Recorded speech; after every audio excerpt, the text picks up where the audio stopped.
Hello, hello. Can you hear me? Hi, Mark. Can you hear me?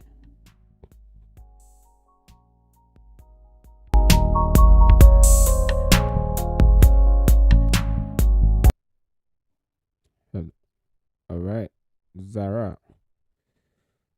Okay, great.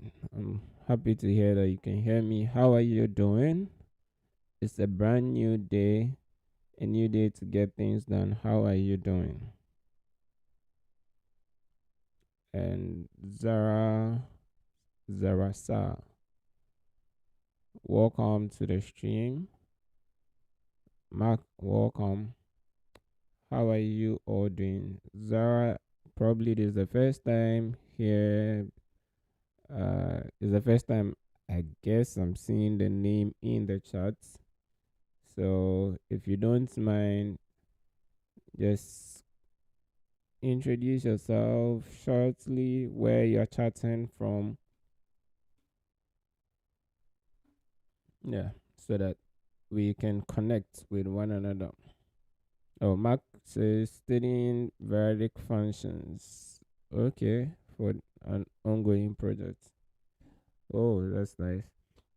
Um, I think in ALS, variadic function precedes the printf project, right? That means you probably soon be doing printf if you haven't started already. I mean, you should take it very serious. You need to appreciate that to be able to work on the printf project. And the same concept of variadic functions is applicable in other languages, even though we do not call it variadic functions. Oh, you have printf starting tomorrow. That's cool. Yeah. So we have similar concepts like variadic functions in other languages, but then we don't call them variadic. Like, I haven't seen any other language capture it as variadic functions. So yeah, just make sure you understand it. A good understanding of it at least will save you some headache when you start working on the printf project. Zara says from Senegal. Interesting. Cohort 14. Oh, wow. You're welcome, Zara. Cohort 14 is the female only cohort, I guess. You're welcome. Appreciating my work. Funny enough, I don't think I mean, apart from right now, I don't think I know anyone from Senegal. So happy to connect with you. And Zara, wait, come on. So, I mean, you speak French, right? Senegal is supposed to be a francophone country, or am I lost? Because sometimes people reach out to me and they are from a francophone country and they are struggling being ALS because the whole program is in English. How is the experience like for you? Mark is from Kenya. Interesting. And you're also in cohort 14. I thought cohort 14 was the female only cohort. How is it so? Please educate me. Was cohort 14 not supposed to be female only? Cohort 18, yeah, I guess. Because I think cohort 14 is female only. Oh, French lady. No way. I mean, the English you've written, there is nothing wrong with the English you've written.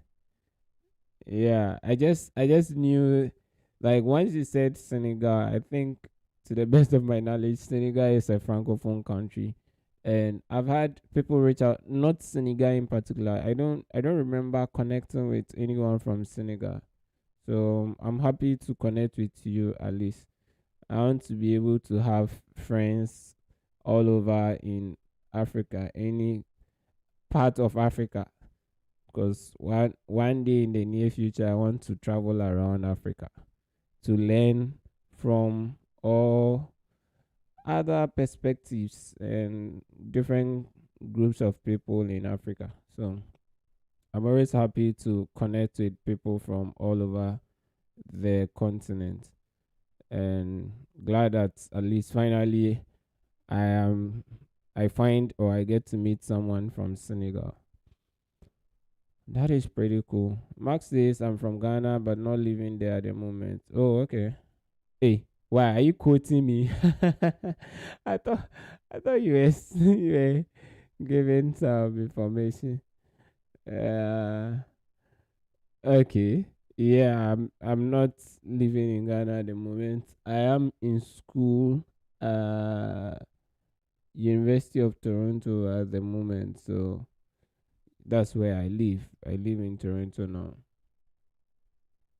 Mm, pretty cool. So Zara, what are you guys working on now from Court 14?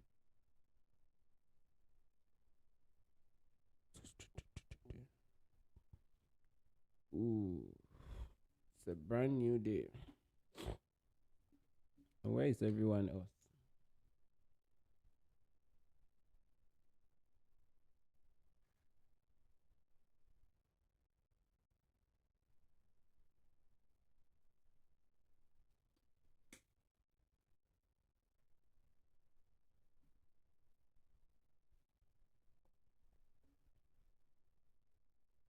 Oh, Airbnb clone. I see. Interesting. The console. I think that project too was, it was a bit tight, a bit challenging from the beginning, but later we got a hang of it. I mean, it took it for me personally. It took me quite a while, and I think I fully understood it after, like, after we're done with the project, and I was trying to use the knowledge we have gotten from that project to try build a different project.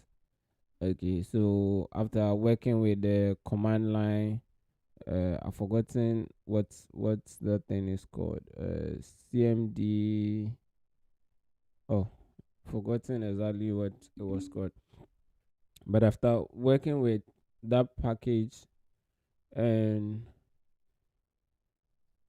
in Python, right, and trying to build, I think what I thought was, I was trying to build a phone book application with it using the same knowledge that I've gotten, and like the way it was structured in the project. That's when I began to really struggle and how to figure out a lot of things. Try explaining. I was building it with a colleague, so I was trying to explain everything I was doing to that colleague, and that's how I was able to understand exactly what was expected. And fortunately for me, I had to even explain some of the code base during our code 7 working session with the technical mentor, where people were struggling to understand some of them. So by doing that, it gave me a better understanding of what was expected. And I remember I held a live session on that, like a PLD session on it, when we're at the verge of ending the project. So that was really tough. But then at least I'm glad I was able to pull it off, and I think I wrote a reflection on it on my blog, like pointing out some of the challenges I had and how I went about it.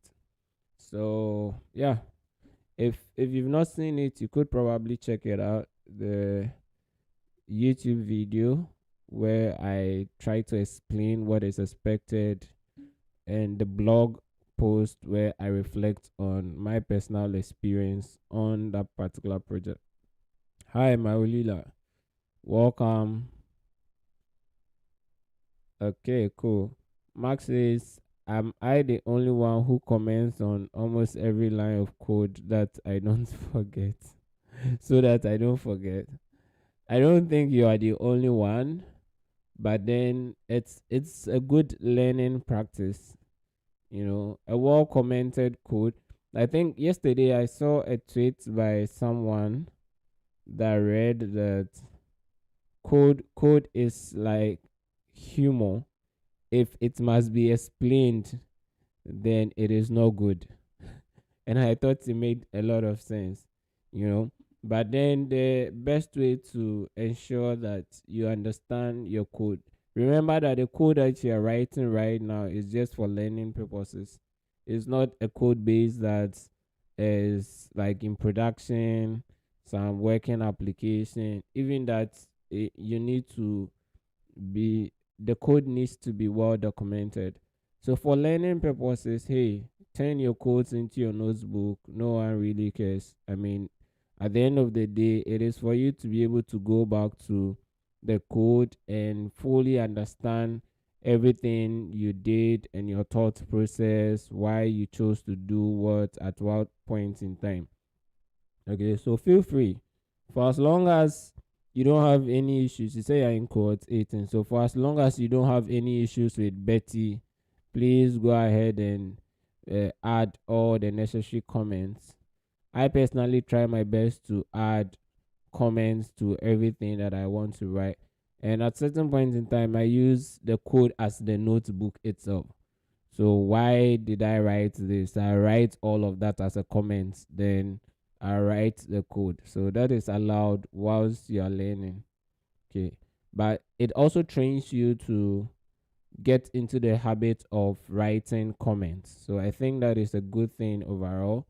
So that eventually when you get working in an organization where you expected, I mean, not you expected anywhere at all that you find yourself, you expected to follow what we refer to as good coding practices.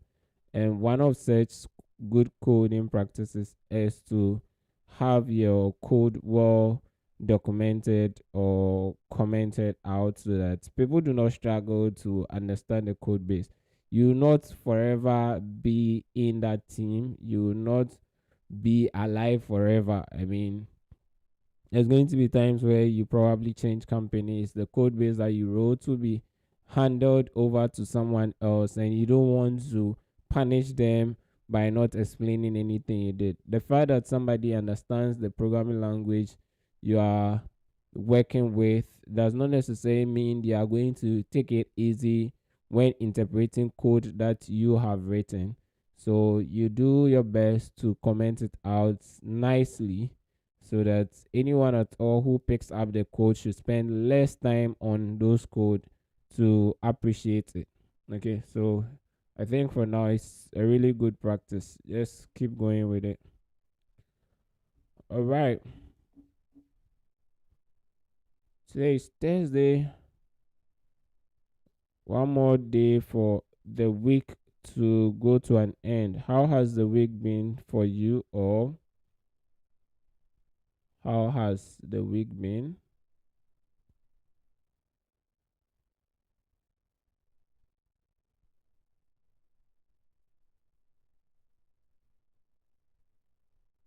Ooh.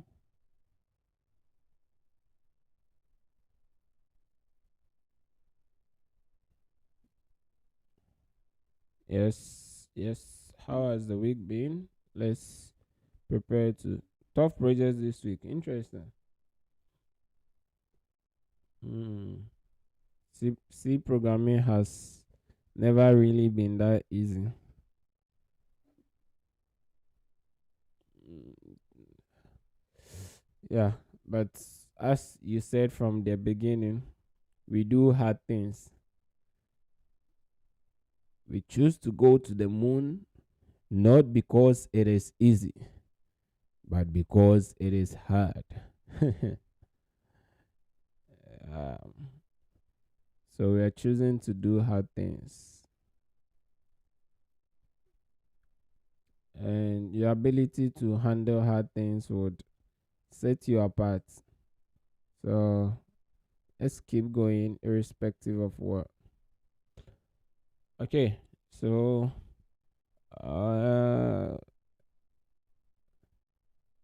Oh, am I studying medicine? No, no, no, no, no. Nope, nope, nope, nope, nope. So I'm doing MHI, which is Masters in Health Informatics. That's what I'm doing here. Health Informatics. And I think I've talked about it a couple of times on the stream. Essentially, it's just a combination, not combination, I mean, the use of health, no, the use of technology and data in solving health related problems or healthcare or health. Oh my, I don't know what's wrong this morning. Health care system problem. Okay, like health systems problem. Things like that. So that's what I'm learning right now. Trying to put to use my health background as well as software engineering knowledge or tech knowledge, find a common ground for it where I leverage it, because at the end of the day I started off in health for a reason, and I decided to go do software engineering as well for a reason, and now I want to be able to marry the two to push that same agenda for which I went to do these things. Yeah. Yeah, so exactly. That's the more reason why I did the software engineering, as you have said. So now I get to merge the two knowledge to solve health related problems. But more importantly, I like teaching. So maybe along the line, teach software engineering related things, and also probably teach how to use the knowledge in tech to solve health problems. All of those counts. Anyway, so I kind of have an announcement for those of you who are interested in learning JavaScript. I think yesterday or last 2 days when I was coding, I mentioned that I may be recording some videos on those things. But JavaScript is a lot. I mean, almost every programming language in itself is a lot. But JavaScript as a language is a lot, because when you want to teach it now, you don't even know if you should just focus on JavaScript within the browser, that's mostly for front end developers, or you should focus on JavaScript in the Node runtime environment, that's mostly for back end developers. So yesterday after the stream, I thought about it and I was like, okay, maybe I should just give myself some time to record some videos for those who want to learn JavaScript, and at least break the videos down, like not very long videos as my videos are usually like, but then short videos to explain, like take it from the very beginning from someone who hasn't learned JavaScript before, and walk them through what JavaScript is, how to do what, like all of those things, and create that series of videos where somebody can fully understand JavaScript. So I started uh, so I started recording the video. Not so much. I mean, I want it to be very basic, so I started off with the very basic. If you don't know JavaScript, all you know is HTML, CSS. How do you incorporate JavaScript into HTML, CSS code like that? So yesterday I was able to record, I think, 3 separate videos, each of which was around 15 minutes long, and I know if I want to wait for it to be edited before I publish and want to add all those elements in it, I'll probably not end up posting it anytime soon. So I'm tempted to just go ahead and publish it like that. and not worry so much about all those stuff, right? Because when I start bearing that pressure on me, then I don't want to do it. I think eventually what I want to be doing is spend the time in creating content, like doing the actual teaching, and not spending the time on editing videos and writing video description, like all of those things. And I really don't know. I want the time invested to be more towards this. If I was to be in Ghana, it would have been a different story because I'll just get someone to work and publish the videos. So yeah, that's just by way of information to you out there to be expectant of it. And let's see. Let me read the chats. Max says, "Are you part of the ALS staff?" Yeah. Yes. Yes, I'm part of the ALS staff. And I currently work as the curriculum quality and experience analyst at ALS SE. So I am more of responsible for ensuring that the curriculum is like as robust as possible, and like the quality is maintained or sustained, and we give you the best of content or knowledge, if I can call it. And also responsible for learners experience. So I care so much about what you go through as a learner in the ALS program, and I have to do everything possible to make you get the best of experience in the program. So that's what I do. And I also work as the program lead for the Intro to SE. So I lead the Intro to SE program and everything about it for now. Yep. Maria says, CFP, finally the calling was way too much.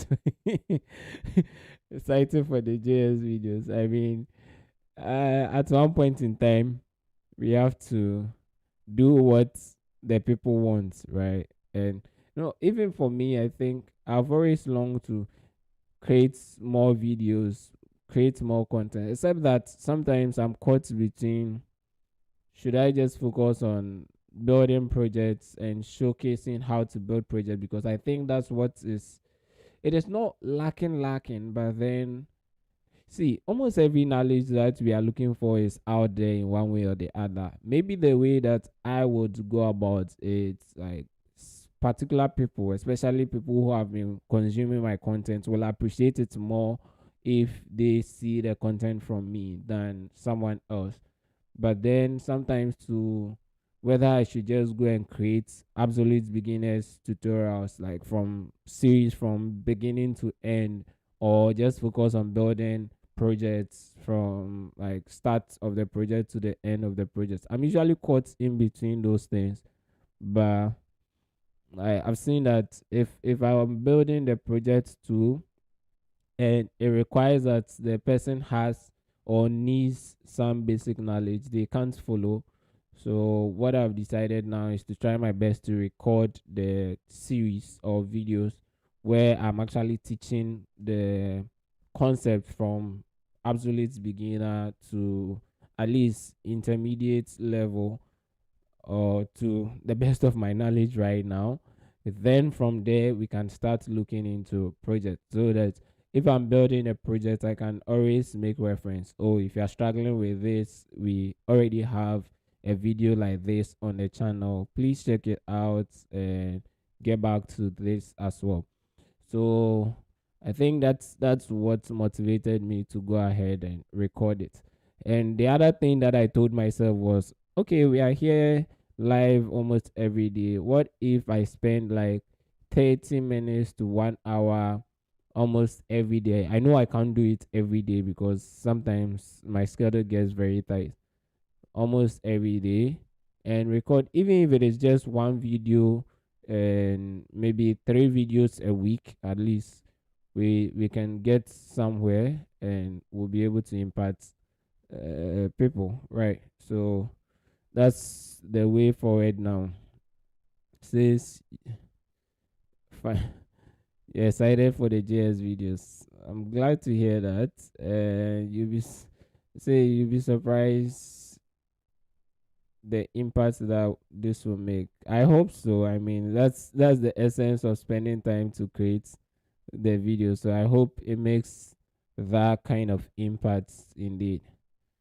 I mean, will this be some sort of a series starting from beginners, or you cover specific selected topics? So as at yesterday, I mean, I decided to start from the very beginning and continue like throughout. So right from, okay, all you know right now is HTML, CSS. Now let's look at JavaScript.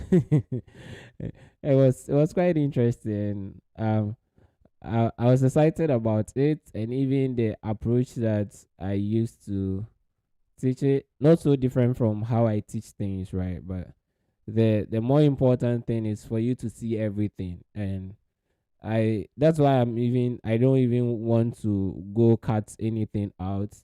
I watch it, even if I made mistakes in there. Sometimes I want to just leave it in there for you to see exactly how I went about solving it, so that you don't feel that it is all rosy all the time.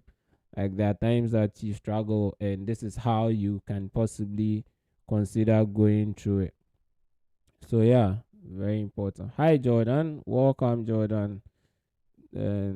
Happy to have you join us today. I think for the past 3 days, Jordan, you've been actively engaging for the past 3 days. Happy to have you engage with us, and I hope that joining these streams adds some value to you as well. And essentially, that is what the goal of the stream is. So I hope we are achieving the goal. I usually go to your past PLD videos. I understand concept better since they are tailored made to the ALS-SC course. Yeah, anyway. So the funny thing is that even those sessions that I taught, the PLD sessions, are not necessarily like ALS, even though I mean it was a curriculum that I was going through and I was teaching based on what I was learning, right? But I never focused on, okay, what is this tax in ALS that we need to learn. So by going through it, I'm actually trying to teach like all the things that you need to know. Like these are the concepts you need to know. I think sometimes a lot of us get it wrong, that we focus on, okay, I mean ALS, my goal is to solve the tasks that I've been given. And I keep saying that the program is not for you to come and solve tasks. Like that is not it. And there are people who wake up every single day and all they care about is, let me finish this task. Okay. The program is a guide for you to be able to study. So it is more important to consider the learning objectives for each project that is released. And I can bet on this about more than, I'm sure, like, no, I mean, I don't have the facts or the figures, but this is me thinking aloud concerning that. My guess is that more than 70% of our learners do not even check the study objectives for the projects. They just go to the project and, okay, what is this project? We are doing this. Then they move straight to the tasks. Those who are meticulous enough would probably skim through what are the requirements for the project and click one or two resources and go. Majority of the people do not even look at the study objectives, which is really bad, because at the end of the day, for each project, before we I mean you are even going to go to the task to do anything at all, it is expected of you to have good understanding of the topic or concept that is being taught, and we capture this in your learning objectives. So By the time you are done with this project, these are the things that we expect you to know. And we put those things, sometimes it is not, we can't cover all those concepts in all the tasks. So there are concepts that you expected to know, but we didn't ask you questions on. Mind you, it is not everything that you are supposed to know that we can ask questions on. Otherwise, for each project, we have to ask you like thousands of questions. I mean, right now I'm putting myself in the shoes of an ALS staff, right? Like, mostly when you hear me talk, I talk like a learner in the program myself. But now I'm putting myself in the shoes of the staff, because I am responsible for the curriculum now and the contents, tags, projects, all of those things, anyway you want to call it. So, and I'm talking from my experience of creating content for the intro to SC specifically, where I always think about, okay, for instance, now intro to SC, the current cohort is doing JavaScript, and next week they will be doing DOM manipulation in JavaScript. So when I'm creating that particular project, I'm thinking about what are the things that I need these people to know, like what is expected of them to know when we talk about DOM manipulation. So we have to list all of those things as your objectives. These are the objectives. By the time you are done, please do well to understand these things. So for every one of you who is learning in ALS, this is my recommendation for you. Make sure at every point in time you take the objectives. Then go on to learn. Have I covered this? Have I covered this? Have I covered this? So after you've covered all of the things that the objectives expect of you, and those learning objectives, based on those learning objectives, we've provided some resources that you need to be able to get those ones. Sometimes the resources are not many, and I think people come to me complaining like, you don't provide enough resources. Maybe one project you have like 5 resources, and they are still complaining that you don't have enough resources. And I wonder, if I put 100 resources there, will you get the time to go through every one of them? You know, there's no way we're going to be able to provide you with all the resources in the world. In fact, you have them at your disposal. All you need is, what are the objectives? What am I expected to learn?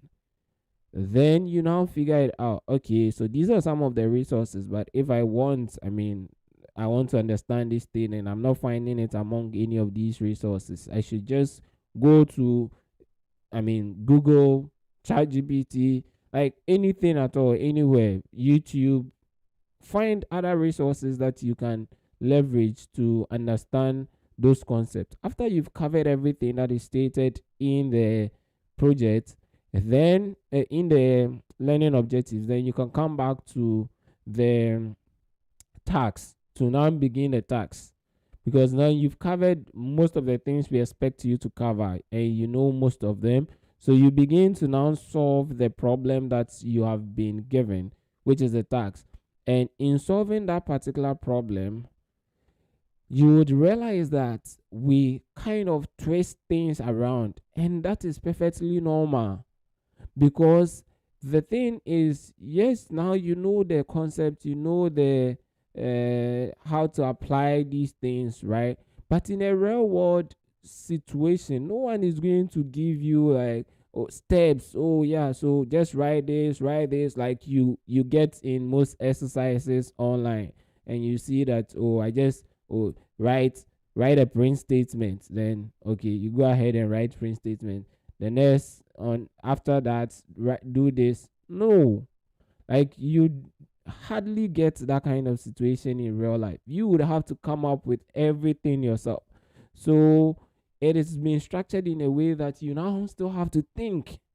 Even though you've learned the concept and you understand it, it's not a matter of just, oh, I know this and I use it to solve it.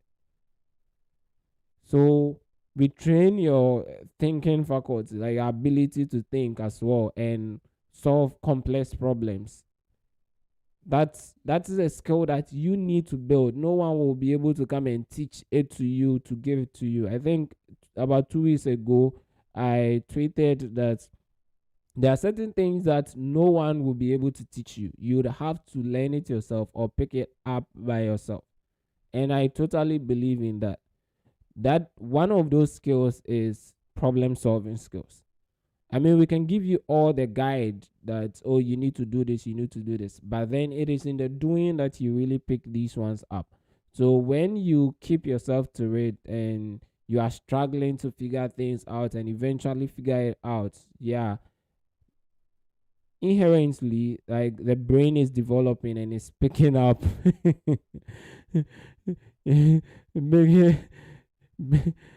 Marilla, you know that, right? Like, I mean, who would write some parts of the code for you and ask you to insert your own code in there? It doesn't happen. Like, even sometimes you, let me give you a typical example. In ALS, you realize that up onto your portfolio project, almost every assignment we give, we have the prototype for the functions that you are going to write. We have the names of the files that you need to create. So by the time you reach your foundational portfolio project, the kind of questions we get are, so how do I name the files? Like, okay, no, I think even in printf and simple shell, I think there is that issue. That's where we begin to get the issue of, oh, so what name should I call my files? And can I use a single file or should I use multiple files? Where do I put my file? Because all the other assignments or tasks you have done prior to that, we had given you names of the files, the repository, like all of those things have been provided. Now, when you have come to the point where you need to think for yourself in that regards, people begin to struggle. And it becomes so worse when you get to portfolio projects where you are allowed to do anything at all, and we don't specifically have a guide for you to follow. And people begin to wonder, like, how exactly am I supposed to do this? I don't know what to do. This is not like the previous one. ALS is too difficult. I'm like, in real life, no one will provide you with prototype for your functions. No one will provide you with naming for your function, your files. No one will tell you to put it in a specific directory or repository.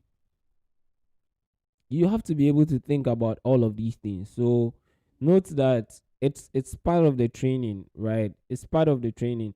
If it is about making it explicit, saying everything so that you just do and everybody feels okay and be able to do it and go and pass just like anybody else, I mean, this is not difficult. We can just go in there and update all the tasks for you or to easily go through it. But then you go through it and you come into the real life and you see that no, this is different from what I actually faced. But ALS puts you on this hill. You struggle to climb, and when you come out in the real world, you now realize that, oh yeah, like, because I've been here before, because I've gone through this before, like, this is quite easy for me. And even when people are complaining, like, for somebody like me, when I came to ALS and I saw people complaining, I I didn't relate. I couldn't really relate. I know that it's difficult and all, but the kind of stress I went through when I was in pharmacy school is way it's way heavier than what we went through in ALS. And that's a fact. And I did that for 6 years.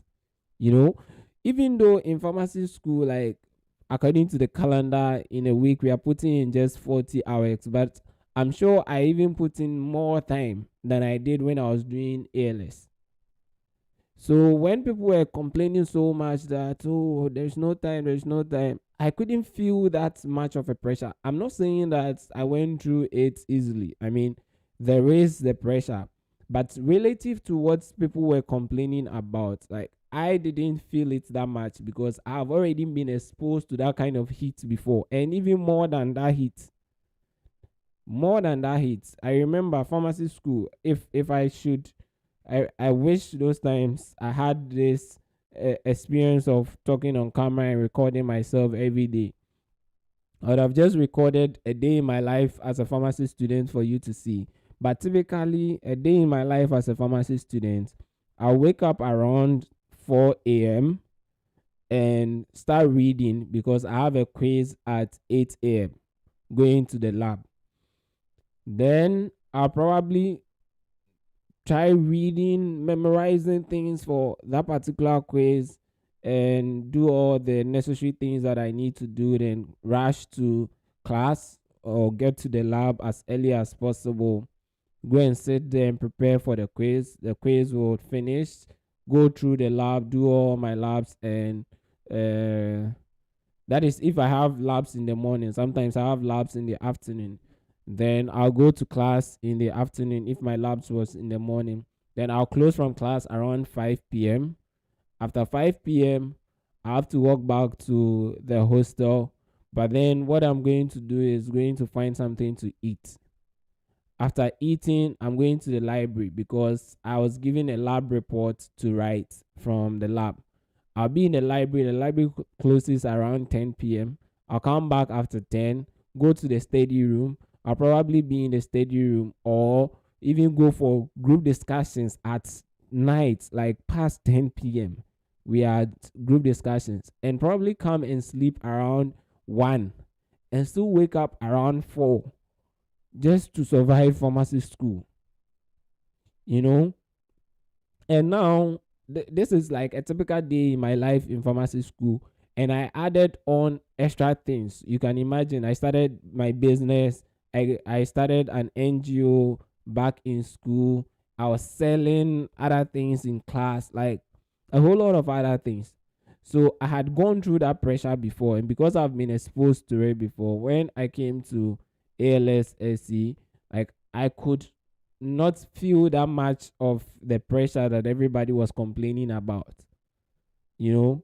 And it is the same thing. Like after you've been exposed to ALS, the challenges that you're going through, you build the mental fortitude to go through it. Eventually, when you come out, like you are able to survive almost anywhere they put you.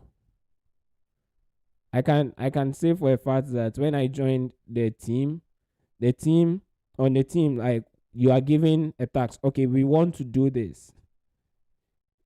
That's all. Like we want to do this. So Obed, we want to do this, and you are in charge. Nobody will tell you that you do this, do this, do this, do this, do this. Like create this, create this. No, you would have to figure it out. Okay, so this is what the team wants. How do I do it so that we get this outcome? And then it wasn't a big deal for me because I mean that's the my brain has been trained like that. It's been wired now to think that way when you are not given much of context. Like this is the outcome that we want. So in ALSSC, we've given you the task, then we've given you an example of the output that we want. So now you figure it out. How do I go from this task to getting this output? And mostly that is what happens in the real world. Like they show you, okay, we want to have this platform this time, this day. You will now fill in, okay, so if this is what we are looking for, how exactly do I go about to solve this problem? You think and now do. So please and please again, I know I've been ranting for long and we probably need to start our stream. But the point is that go through it. I mean, like it's all thought out and well planned just to prepare you for the world ahead of you. So don't think that the people who created the curriculum are just wicked and they don't have your interest at heart.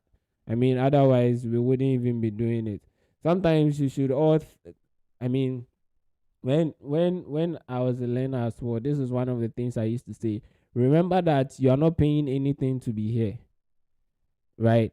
So if this person did not care about you, they will not even be here in the first place giving you this thing. And every single day, these people are working. These are experienced engineers who have thought about what needs to be given to you and in what way does it need to be given. See, at least now you people get a glimpse into what my life looks like. And at least every Monday and Tuesday, you see that we are in meetings upon meetings, deliberating on what is not going wrong well, like how to optimize something, and all the challenges that we are getting from the learners. How do we avoid or prevent it? How do we solve this problem? A lot of things are going on behind the scene just to make sure that our learners are like getting the best of the best. And the learners that we produce will be so different from every other person or every other institution, you know. So you have to put yourself in that mental frame now that yes, these people are going every mile to give me the best. That means that they know what they are about, they know why they have made it this way, and therefore let me force myself to go into it. The moment you start pointing fingers, the moment you start saying, oh, these people do not care about us, I don't know why they are doing this, why can't they do this, you start complaining like that and thinking that it is the fault of whoever created the curriculum, that is why you are not able to proceed, then you are the losing end. Because at the end of the day, this person has gone through it. In fact, I hope you were all here when we were talking about the lamp or the light at the end of the tunnel. This person has seen the lamp or the light at the end of the tunnel. So please be patient enough and go through the tunnel. When you get there, you see the lights for yourself. Anyway, all right. Hi, Ali. Welcome. And yeah, I'm glad you needed to hear this and you have heard it. I'm happy to hear that. Okay, so let's get started for today. I mean, I'm pretty much excited about today, and I have a long list of to do here. Oh my, I hope I'm able to finish. But let's see what we can do. Get ready. Why would someone put the lighter? Don't worry. Were you not here for the discussion the last time? We had a serious discussion on it. I think last 2 days, right? I don't know if you missed it. On that. Anyway, yeah. So let's come back and discuss why somebody chose to put the light at the end of the tunnel. But for now, the next 60 minutes, let's get things done. Please get rid of all distractions. Make sure you are really learning. Don't like waste the time. Okay, time can be wasted. If they lie to you about it, me, I'm telling you, time can be wasted. Don't waste the time. And there are things that you can always put off to do afterwards. Okay, so please, I'm glad we have these streams. I'm glad you all helped me become better, because now you force me to do away with my phone. I don't touch my phone throughout the time that we are here. And that is really good for me. At least now, this is, in fact, it is dopamine detox for me. I actually put my phone on airplane mode before I jump onto the stream every day, so I don't have any sort of distractions from the phone. The only distraction that comes from my phone is my alarm. It is only my alarm. So please do all to get rid of any source of distraction for you, and let's focus on learning.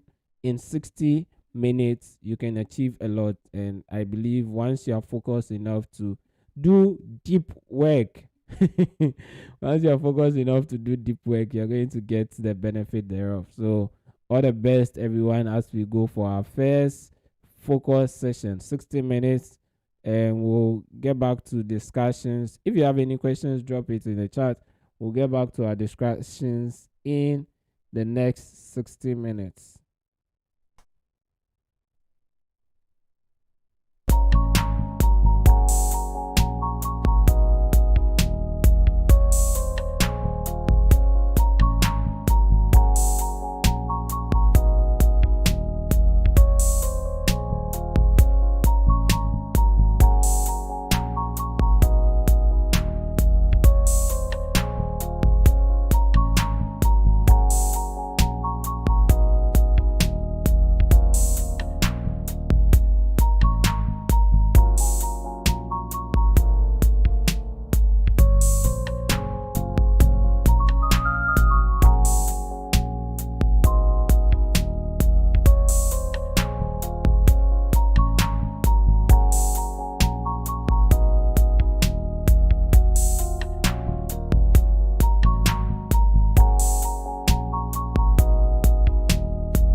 Hi. So it's break time.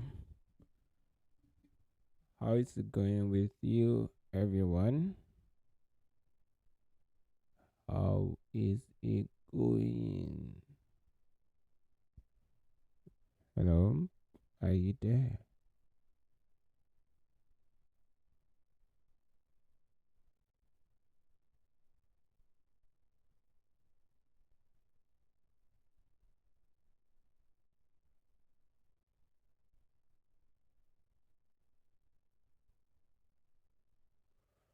Ooh.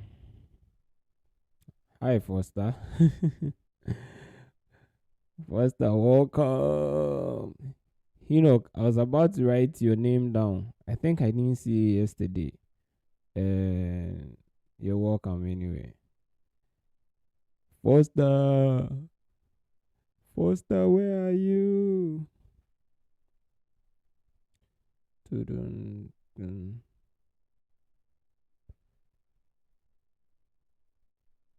Yeah. How is it going, guys? Ooh. Aurelina, what are you learning today? And I guess you have started. Said you were starting a new sprint, right? I guess you have started already.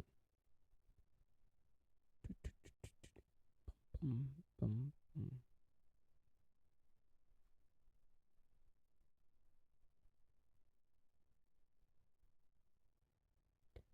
Ooh.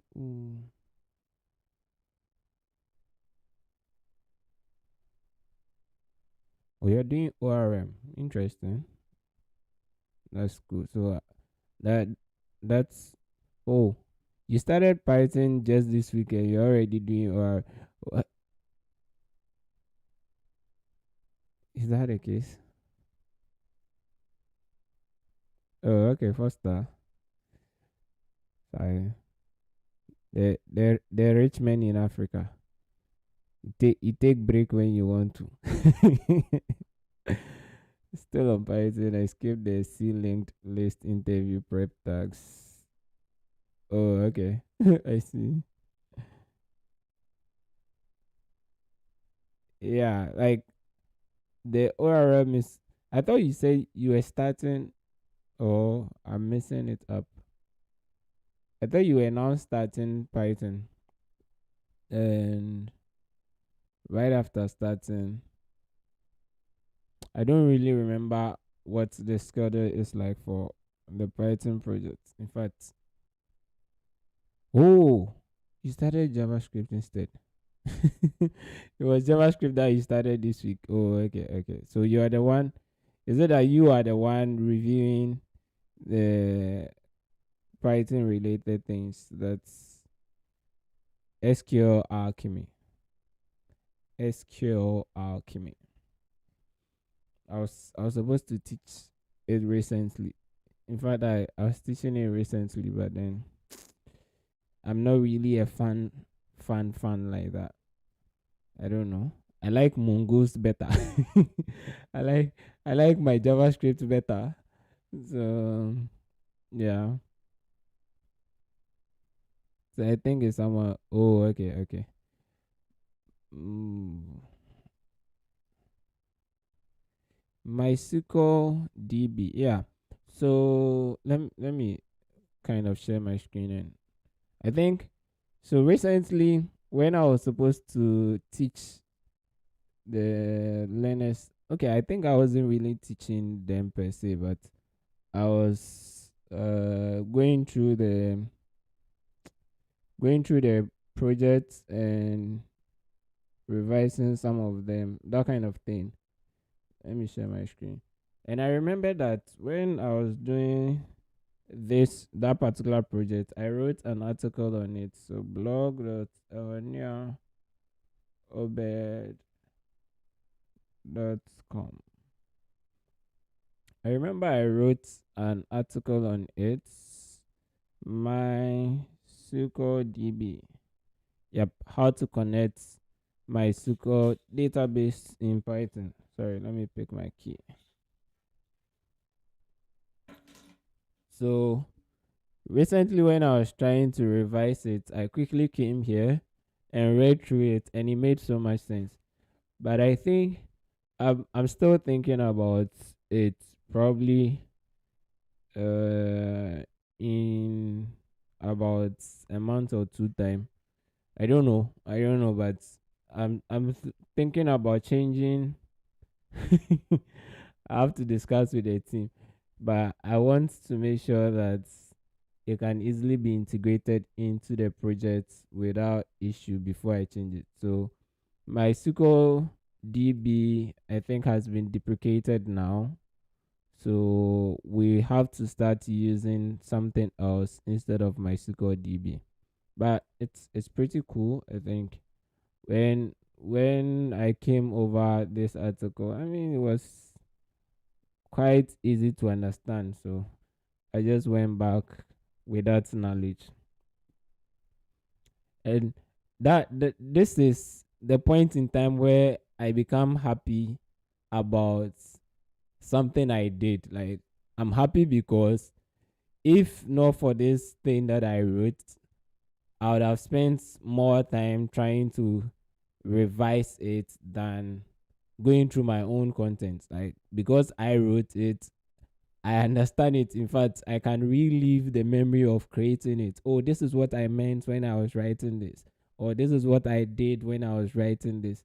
Then it becomes easy for me to understand. So yeah, I mean, not so much.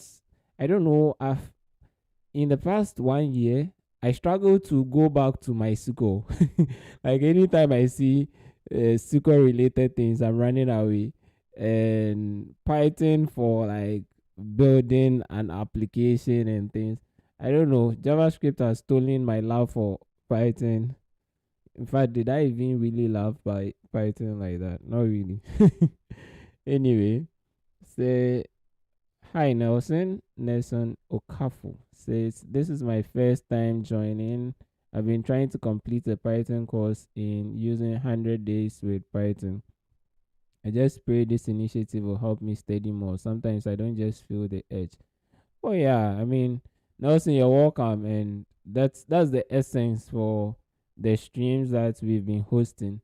So right now, I think the edge that you need to overcome is the edge to bring yourself to the stream. you know but then over here you also get to learn different things. So I think it's pretty cool for you to join us on the streams on a daily basis. We go like 5 hours averagely, and sometimes even go 6 hours. So yeah, and once we are all here together, our goal is to motivate one another to keep learning and also keep getting things done. So I'm pretty sure if only you are able to push yourself to join the stream every day, you would surely be able to go through whatever you are going through. And any challenge that you face whilst learning, we are happy to discuss it over here so that you don't feel as if you are alone in some dark room striving to survive. We are all here to help each other. So welcome. Happy to have you join us. I'm guessing by your name you are from Nigeria, and if I'm right, which part of Nigeria are you from? Yep. Oh man, it's been a while since I wrote. Oh god. Anyway, so yeah, I think when first, are you still around? Learn in bits. So I think we have an article on SQL alchemy in learningbits.com.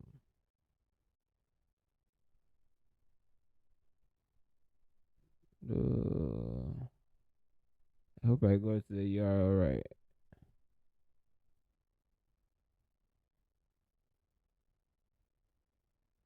Okay. So blogs. Yeah, we have a series of tutorials on Flask. So if if you want to be introduced to Flask, there is a series that we recently published, fully starting from the very beginning. What is Flask and yet to be completed, but then anybody who is interested, I think there is something on SQL Alchemy.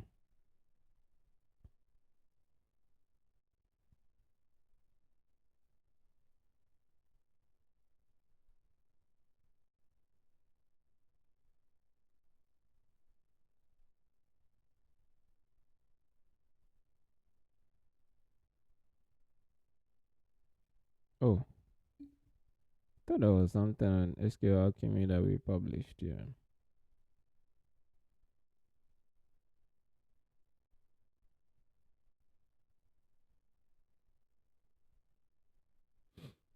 Anyway, now that I know there is nothing, when I get them, I'll surely work on something relating to connecting what's it called, SQL database, Python and database interaction and the likes. Yeah, but at least this is one way to do it using um MySQL DB. But if you understand how SQL Alchemy works, it's easy for you to start working in Django as a framework, because Django, I think Django has an inbuilt ORM that enables you to easily work in connect your application to a database. And aside that, if you really understand how to work with SQL Alchemy, when you move to other languages and other frameworks, like when you move to JavaScript using Mongoose, which is, and you call it ODM. So this time around, when you are dealing with relational databases, that's when you call them ORMs. That's object relational mapping. But when you are dealing with document-based databases like MongoDB, we're going to call it ODM. So object data mapping. Uh, that thing, I keep making that mistake. Object documents mapping. I usually end up saying data. I think it's document mapping.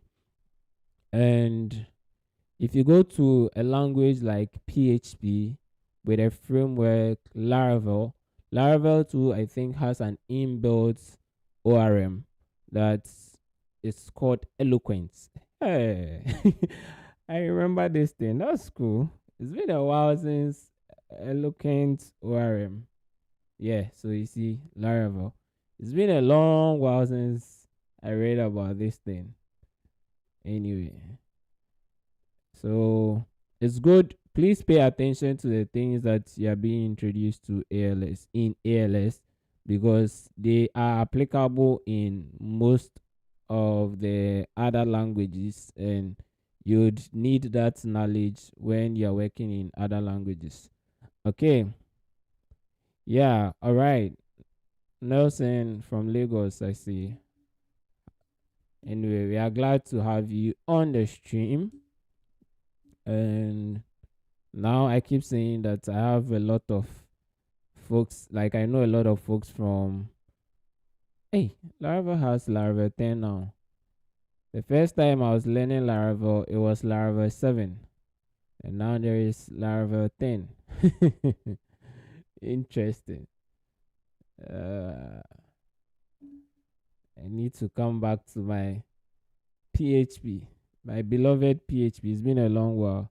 Victor, hi Victor, welcome. This is the first chat I'm seeing from you today. Victor, you are late. You say send link. Which link are you referring to? Victor, which of the links are you pointing to?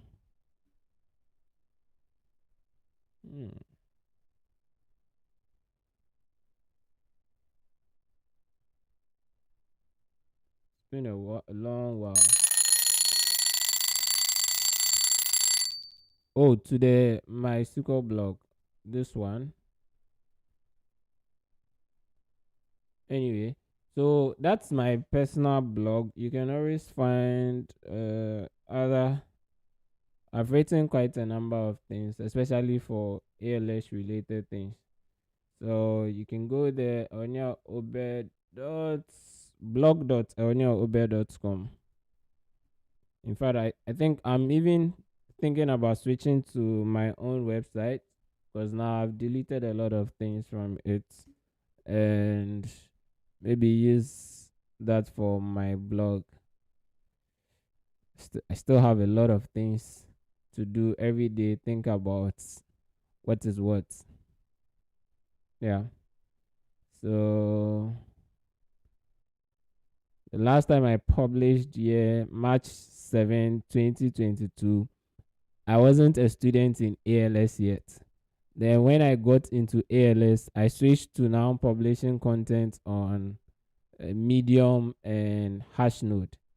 So recently, when I started learning machine learning, I decided to come back to my own website and publish something.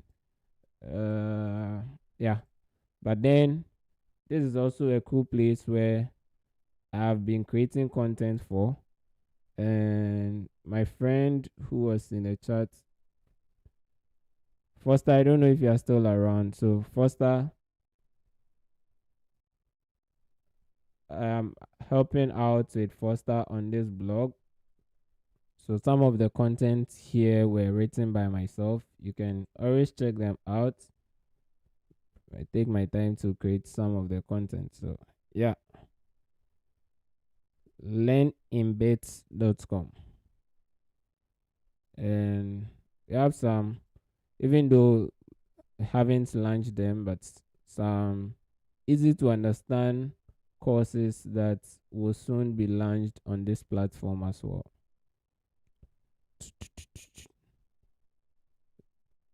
What's happening? Is that my network or what? Yeah.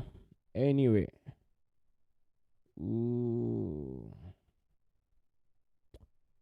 I probably will go back to these things. PHP, come and teach PHP, teach Laravel. In fact, if you leave me, I'll teach everything. So, yeah, so cooking up some basic courses here that one can take in very short time.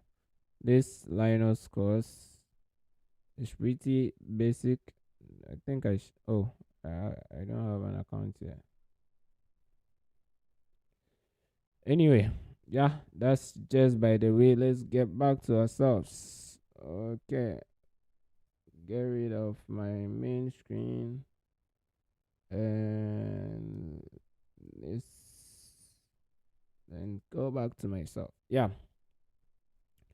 So first session is first break is over now, right? You need to go back.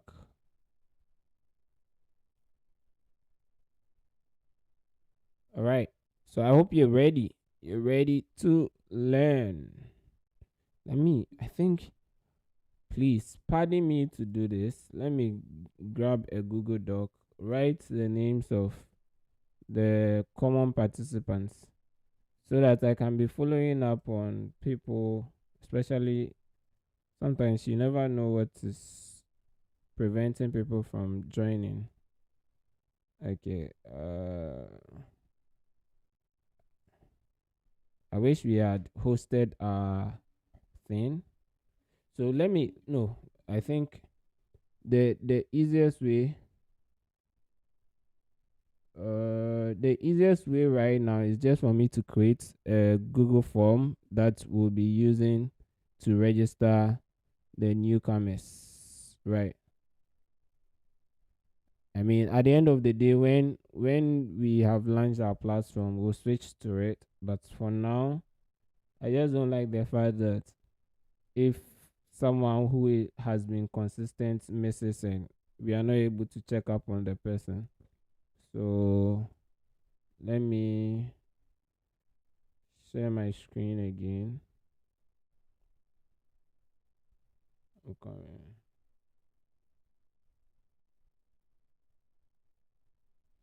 Marilla, what did you want to ask that you have been answered? Or did you already ask the question and I didn't see? Oh, my was is I had a visit from my supervisor which delayed me. Oh, that's fine. That's fine. You're welcome. Let me share my screen and together we'll all create what is it called? Uh, Google forms.google.com. Let's create a new form for um, study with me crew, right? And I said we have the domain name cratchy.com, so maybe we're going to use that. Yesterday I checked up on the domain, and since I've already paid for it, the next expiry date is like October 2024. So yeah. Uh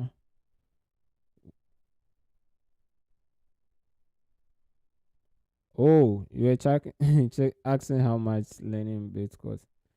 Uh I mean, it's for now we haven't officially launched it, so that's why we have those. The fee is there, but if you want to purchase it right now, you won't be able to purchase it. Like it wouldn't permit you, and that isn't like fixed fees. So we're going to definitely have some free courses there, then some paid courses and all the likes. But yeah, eventually when it is fully launched, you know, but it's supposed to be something that is very affordable, and the money from there is just to help sustain the platform. Anyway, study with me crew. What details are we collecting? I am interested in, especially, let's see, so your email, your full name, right? Something that I can use to at least identify everyone and also connect with them. If you feel comfortable sharing country and place, uh, how the place of residence. Let me see. If you feel comfortable sharing, you just share that with us. The last bits, even though I'm not a WhatsApp person, but I don't know if I should connect on. I think sometimes people cry out for WhatsApp groups. The funny thing is that I hardly chat in WhatsApp groups. So I can equally collect your WhatsApp details, put you in a WhatsApp group, but maybe very challenging for me personally. I don't know. What do you guys think? Do we put in WhatsApp? Recently, I learned something from my boss. He says that if you are trying to build a community, go where the members of the community are. So don't use your own excuses that I'm not on WhatsApp, I'm not this, I'm not this. If that is where the members feel comfortable, then you have to meet them there as well. So what do you guys think? Do we take WhatsApp contacts or not?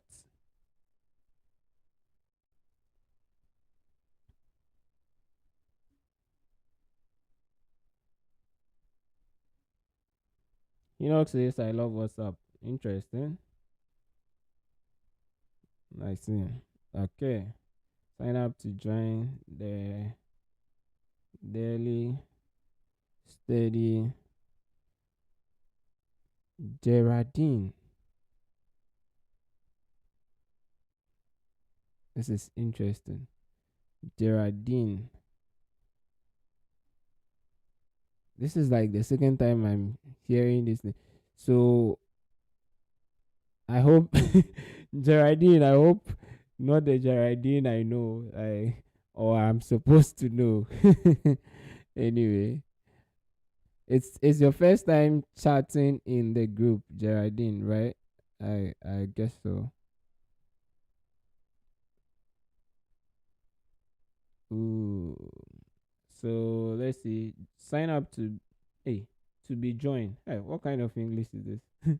Sign up to join the daily study with me streams and connect with other members in the community. What else? What else? Is that all? Um,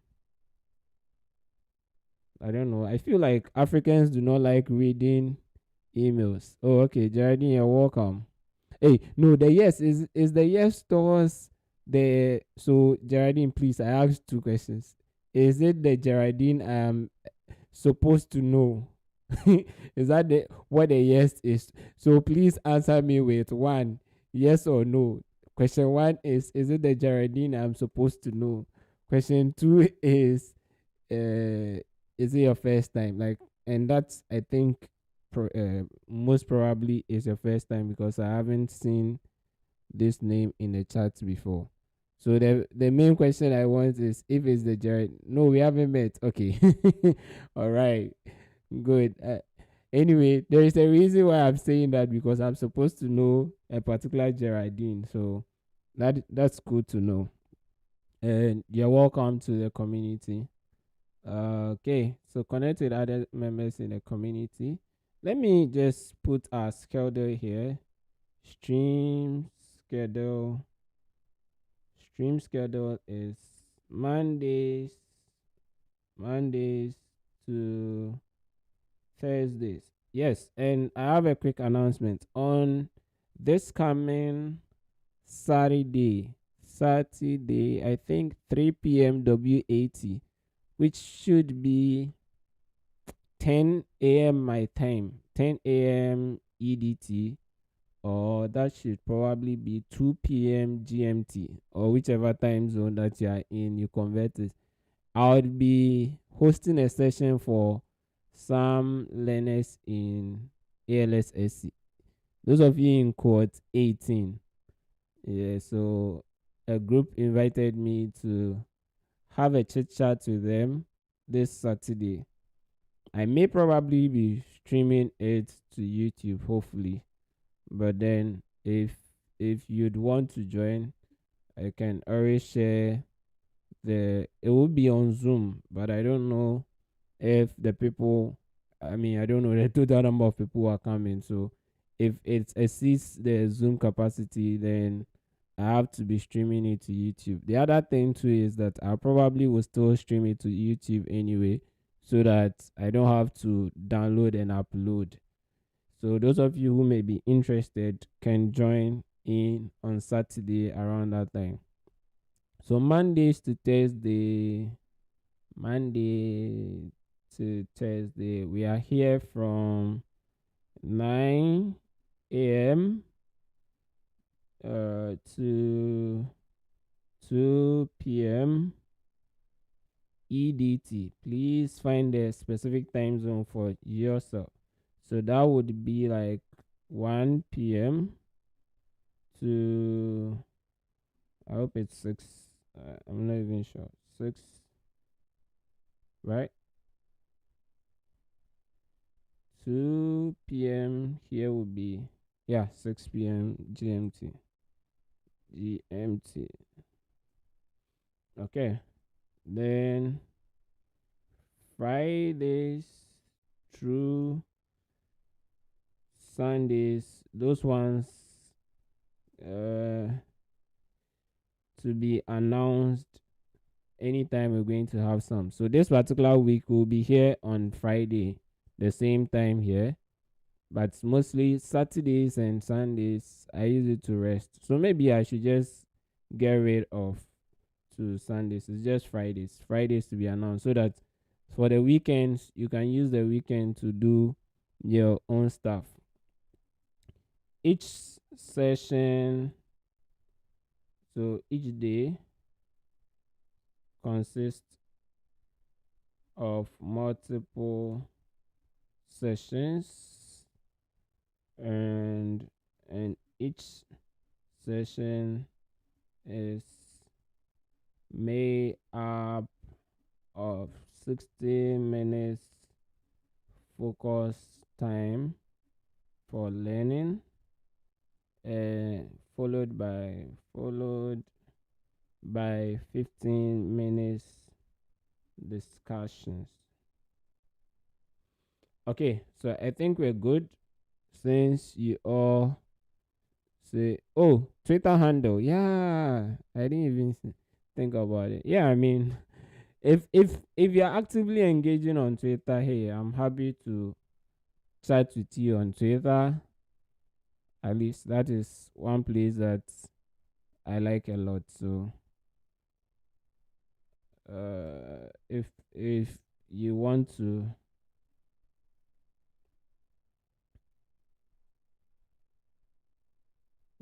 Twitter handle, yeah.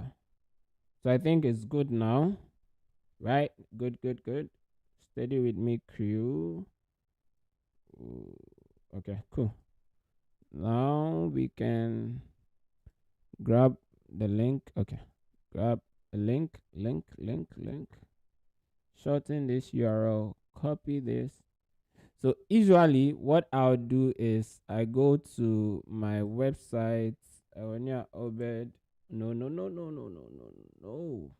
Yeah, okay, I wasn't even logged in. Thank God. Then let me log in here now. Remember me, it's been a while since I logged into this.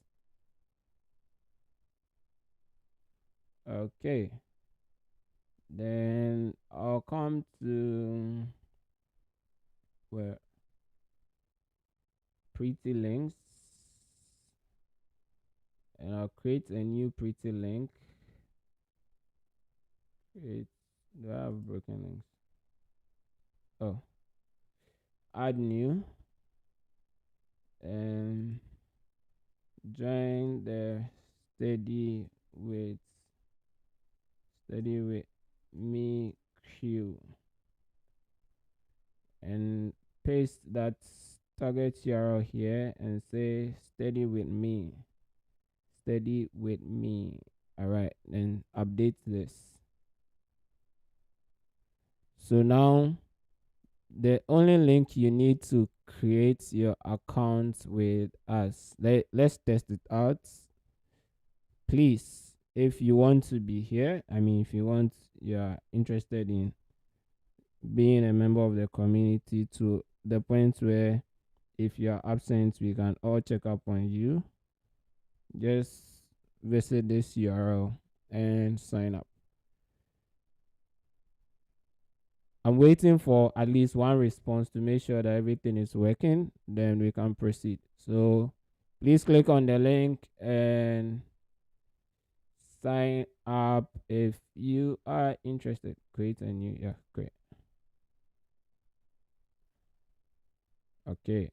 So once created, I should see this. Waiting. If you get just one person successfully signing up, then I'll stop here. Because we haven't seen, okay, yesterday we saw Ritimi. After I complained that I haven't seen him, I saw him later. Then Tracy, 2 or 3 days, we haven't seen Tracy. And okay, yesterday Erasmus was here later in the day. Then Asma, we didn't see Asma yesterday. Oh, no one has been able to sign up yet. What's happening?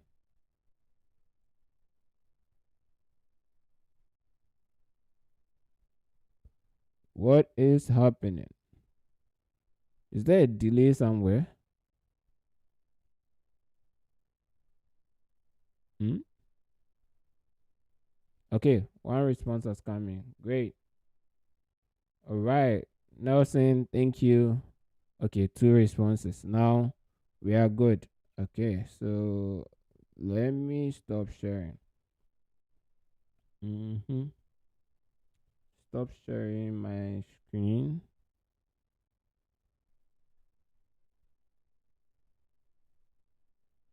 So who said Enoch's Enoch, you're the one who said you love WhatsApp. So maybe I'll make you community manager on WhatsApp so that you control that, because if you leave me to control WhatsApp, any anyway, I have a lot of WhatsApp groups. Like previously, I used to be very active on WhatsApp. Last year before I joined ALS, I was running all my communities on WhatsApp. So I had like the Digital School Academy community. I had iCreate community. I had Wapomu, which was more of a health related one. And I was managing all these communities. For iCreate community, I think we had like four different WhatsApp groups or so, and I was managing them all. But eventually, when I switched to the software engineering program, I haven't really had the time to be playing with WhatsApp like that. Okay, so let's see. Probably quickly spring up something. One thing I don't like about WhatsApp: to add somebody to WhatsApp. Oh, interesting. So, Enoch, they're already giving you your accolades. They say you deserve the role to manage the WhatsApp group. That's cool. I mean, all right. So I've seen Geraldine. Geraldine, which country are you joining from? I don't know this country code. Yeah. Oh, okay, okay. Wait, Geraldine, you're joining from. Let me go to individual. You're joining from. Oh, from I was in Ukraine previously. Okay, now now it makes sense. Otherwise, I was wondering how your country code. Oh, okay, I see. All right, let's see.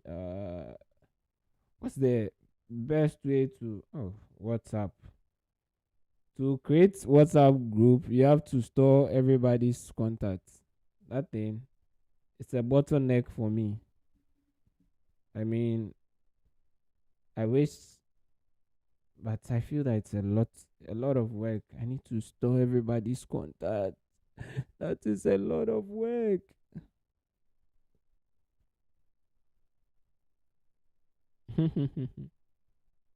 Yeah. Okay, so let me just quickly create a WhatsApp group. Hey, may I have plenty WhatsApp group? I'm still going to create another WhatsApp group anyway. Please. The essence for this is just to make everyone one others keeper and ensure that everyone is really being motivated to keep learning, and I mean assist anyone who is having any challenges or whatsoever. First of all, let me add no. So I need to add at least one person. And I don't have anyone's I don't have any of your WhatsApp contacts unless I save a contact. That's interesting. Okay. So let's see. Uh Community. I'm the first person. I hope it's okay. Let me go to individual and pick just one person to create the group. Nelson Okafu. Yeah, Victor, I'm sure your name was in there. I'm coming, I'll confirm that. But I think I saw your name. Create contacts. Is it even possible to create WhatsApp contact on, wow, create WhatsApp contact on the computer? Is that possible?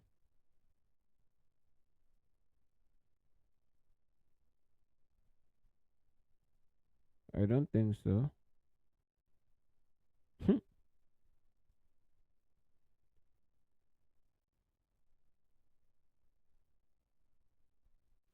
I don't think so. So this is what I'll do. I mean, you are all here, right? So what I can do now is to just create the group. I need to find Foster. Let me Foster, whether you like it or yes, I have your contact, so I'm adding you to a group just to be able to create a group. Then steady. So let's go ahead.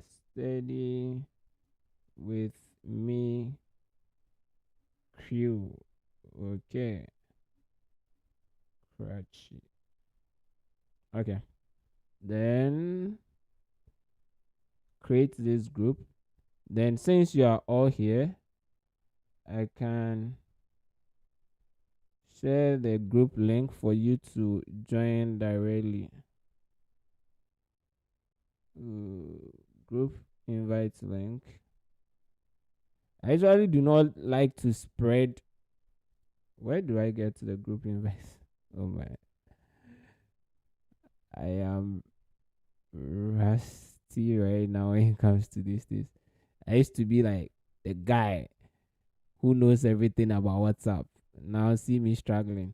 Okay, so I do not usually like to publicly declare groups like this, so that anybody who is coming through the group is coming because they are really interested in it, and not because they are coming to do adverts or any sort of thing that we don't want people to be doing in the group.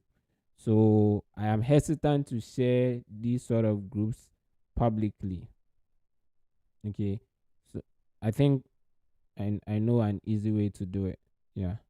Please be patient with me. Let's get this sorted. I even need to get back to what I'm doing, but let's get this sorted. Instead of sharing it publicly, uh let's see. Maybe put it in on the form. If you join it from there, then we know that you are serious, right? Do you all agree with me, or I'm thinking in a weird way?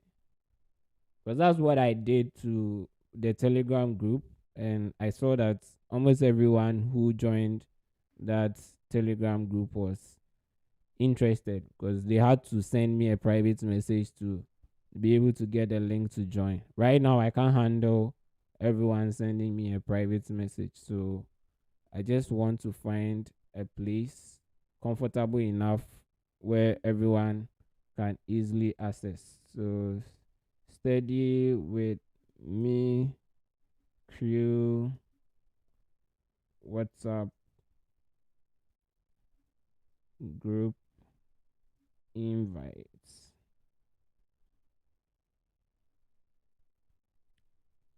WhatsApp group invites. So okay, let's say SWM invites. Okay.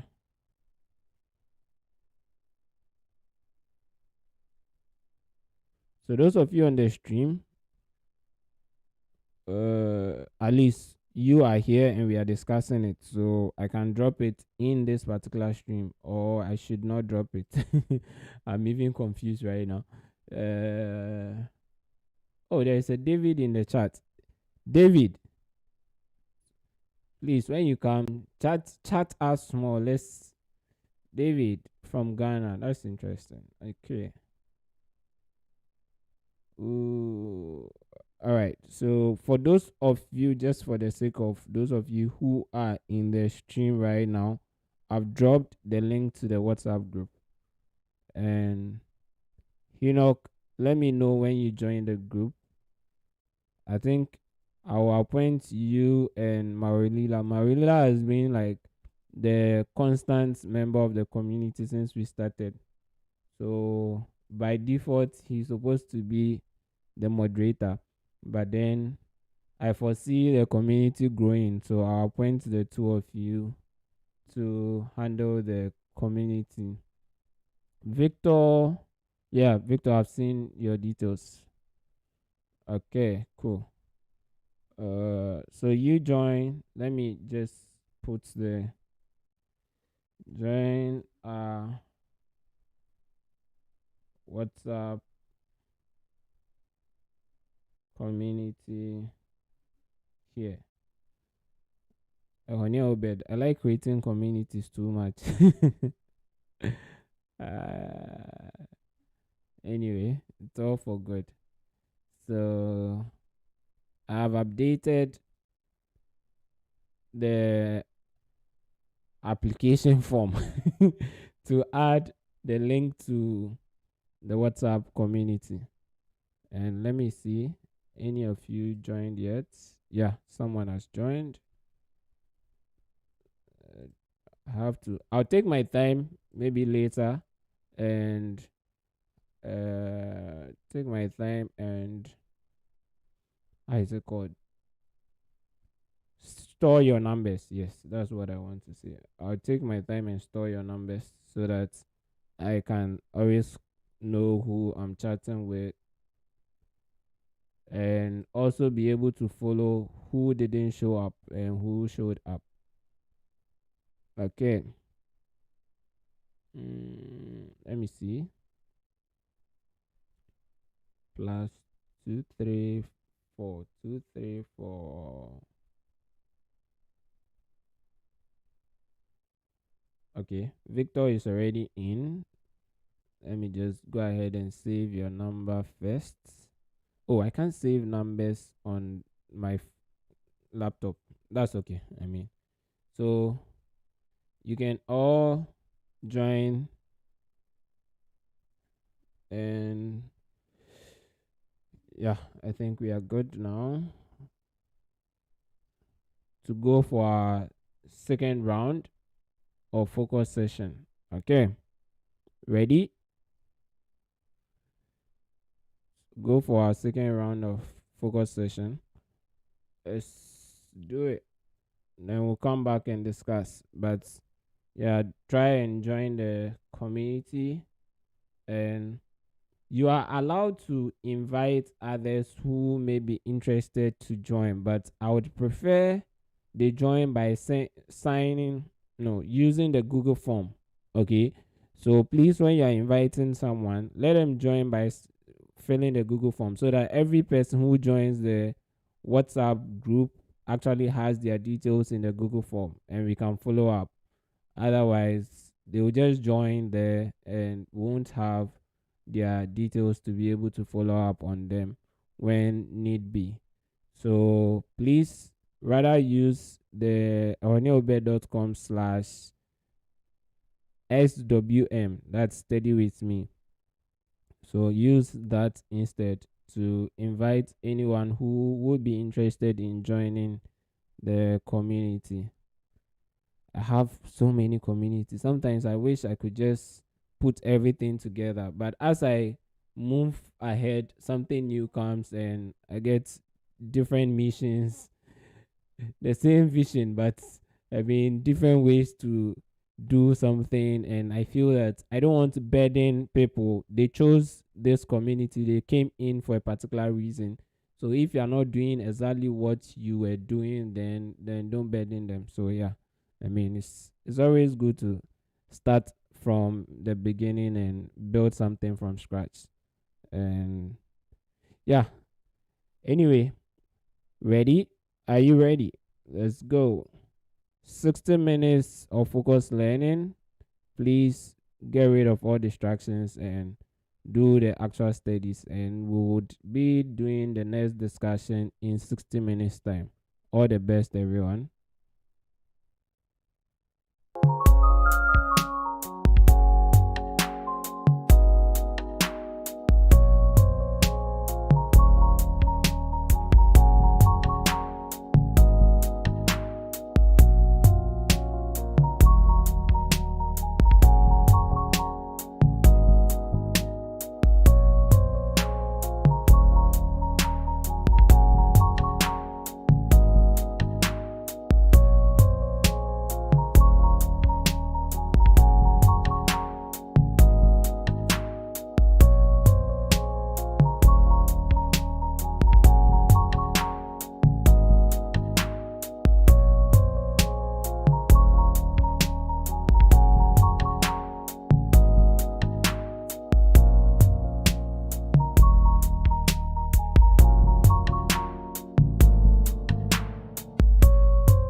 Hi, hi, hi, hi.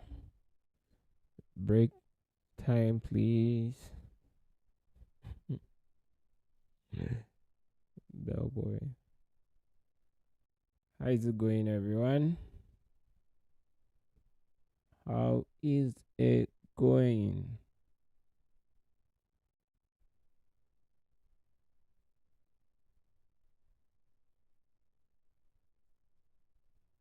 Let me go back to the form. Okay.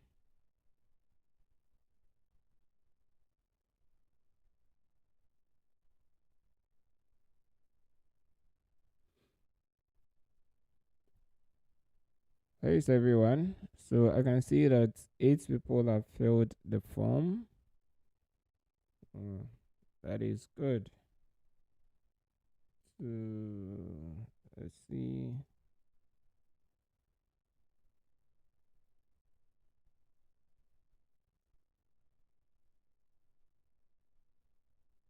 Ooh, ooh, ooh.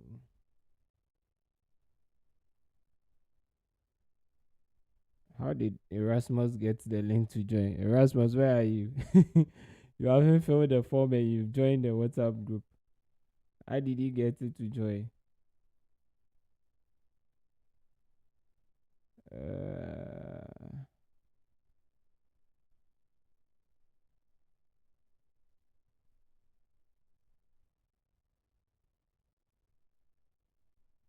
okay.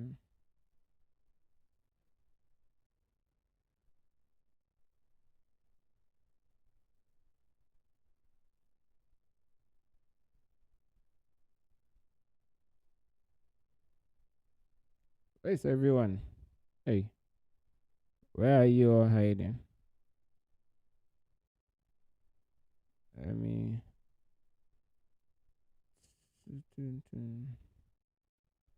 where are you all hiding?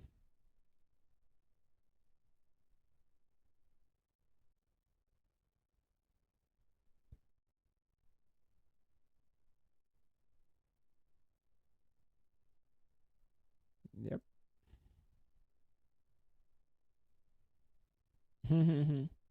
Wanted to finish something. Time is running like it's running like water flowing. Hi, hi, Adedamola. How you doing? I think I apart from the last time I saw you, I don't think I've seen you again. Anyway, welcome.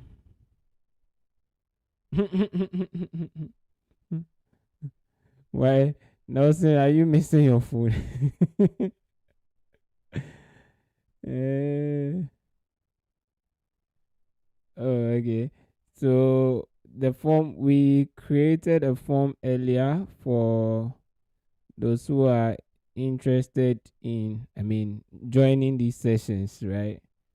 So that we could be following up on one another and connecting with one another. We created a Google form, and I think the link is still in the chat. Let me just copy it and drop it here. Yeah. So here you can use our form to fill in your details and connect with the other community members. And hopefully, when we build our own community platform, that would be a great place to meet up for our study with us discussions. Anyway, ambitious goals.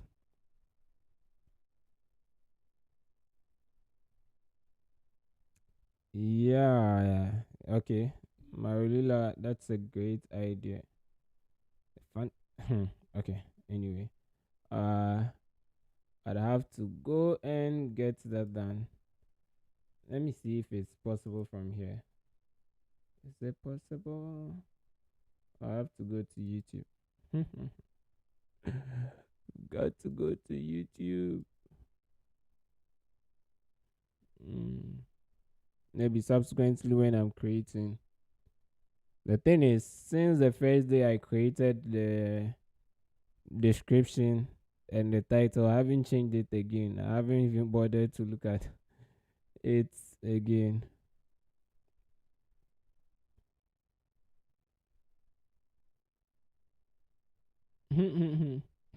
Adedamola, you say too much to handle, handling meetings during the day and doing real productive work at midnight.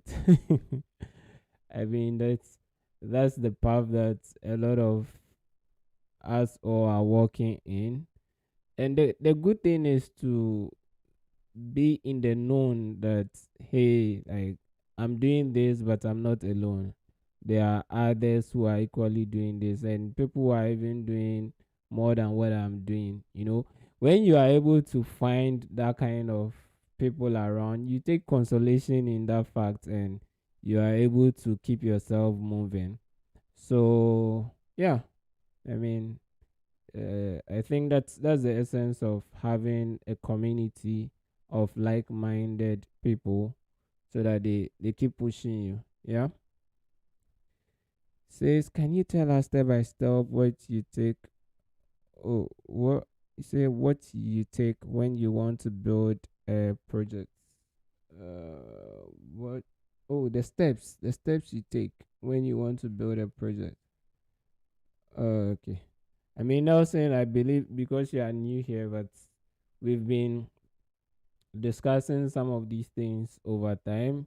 In fact, we through this live session, we've all decided that we need a platform where we can sign up, we can add our to-do list, we can do all sort of things together as a community. And we decided to build that platform, and the goal was for me to at least guide you all on the processes, what it takes to build a platform. And also explain the various thought processes behind it, and some of the things that you should consider when you are doing this.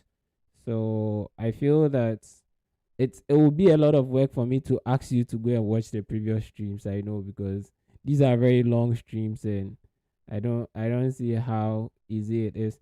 Marulina suggested the last time, which currently looking for someone to do, is that we should trim those long videos. Maybe just trim the portions where we were speaking about specific topics, and make those ones as separate videos available on the channel, so that you don't have to go watch the whole 6 hour stream to get just a small part of the content that we spoke. So maybe those periods where we are on break, have to get somebody to trim those ones. First of all, you have to download the video, trim those ones, then re-upload those ones. It's quite a lot of work, and I'm not willing to take on that work personally. Because as I mentioned earlier today, like my goal is to be able to add value and spend the most of my time doing that, just that, like creating the content and teaching or inspiring people, and spend little to no time on like editing videos, writing the YouTube video descriptions, like all those ones. But as it stands now, I guess I've got to be doing most of them myself.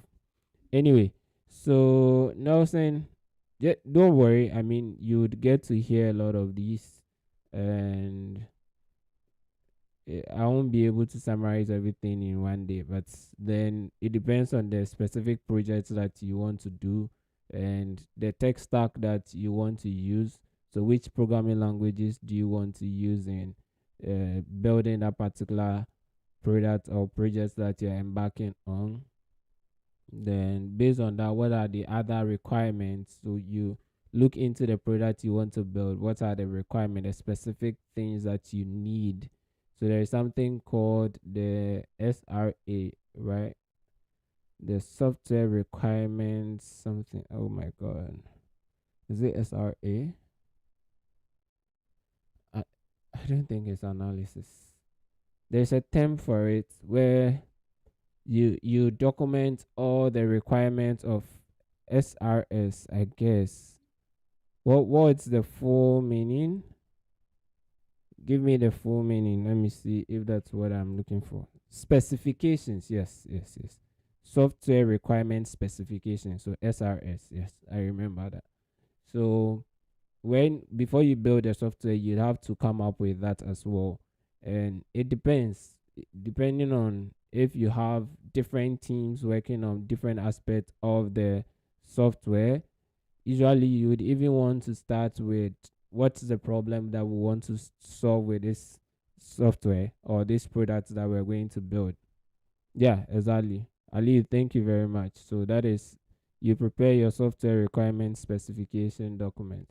And if you are doing it for a client as well, this document will help you now be able to build the client and also determine how long it's going to take you to get a product done, and how many people are going to be put on, which teams are going to be put on, how many people are going to be in each team, how many hours are they going to spend on it, how much are you going to charge them, and all of that. So it totally varies. There isn't a specific one way that everybody who is coming to start a project will just say, okay, this is how we go about starting a project, so we go straight to it. No, there isn't something like that.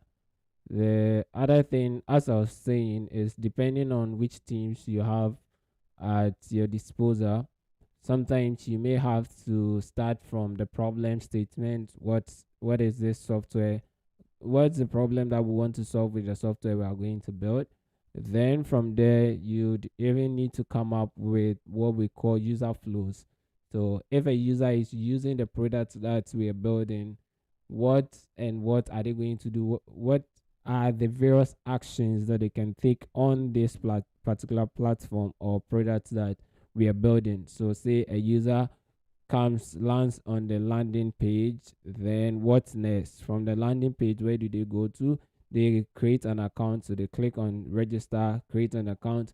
From there, what's next? After creating an account, maybe they need to confirm their email. What's next? After confirming their email, they need to log in. What's next? Like, you look at all those things, and those ones are usually referred to as user flow. You have to fully understand the user flow, and that would also help you come up with all the necessary features that the platform needs. Then you'll be able to now develop your software requirement specification with all the nitty gritties in there. Develop this.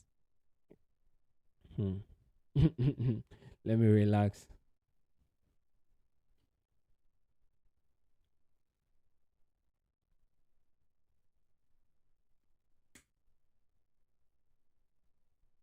Hmm.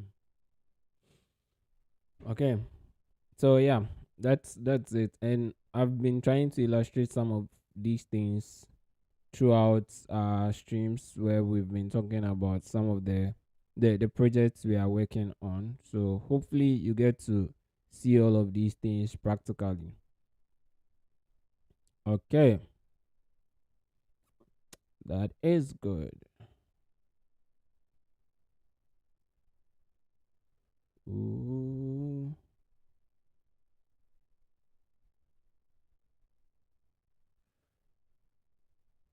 you're welcome, Nelson.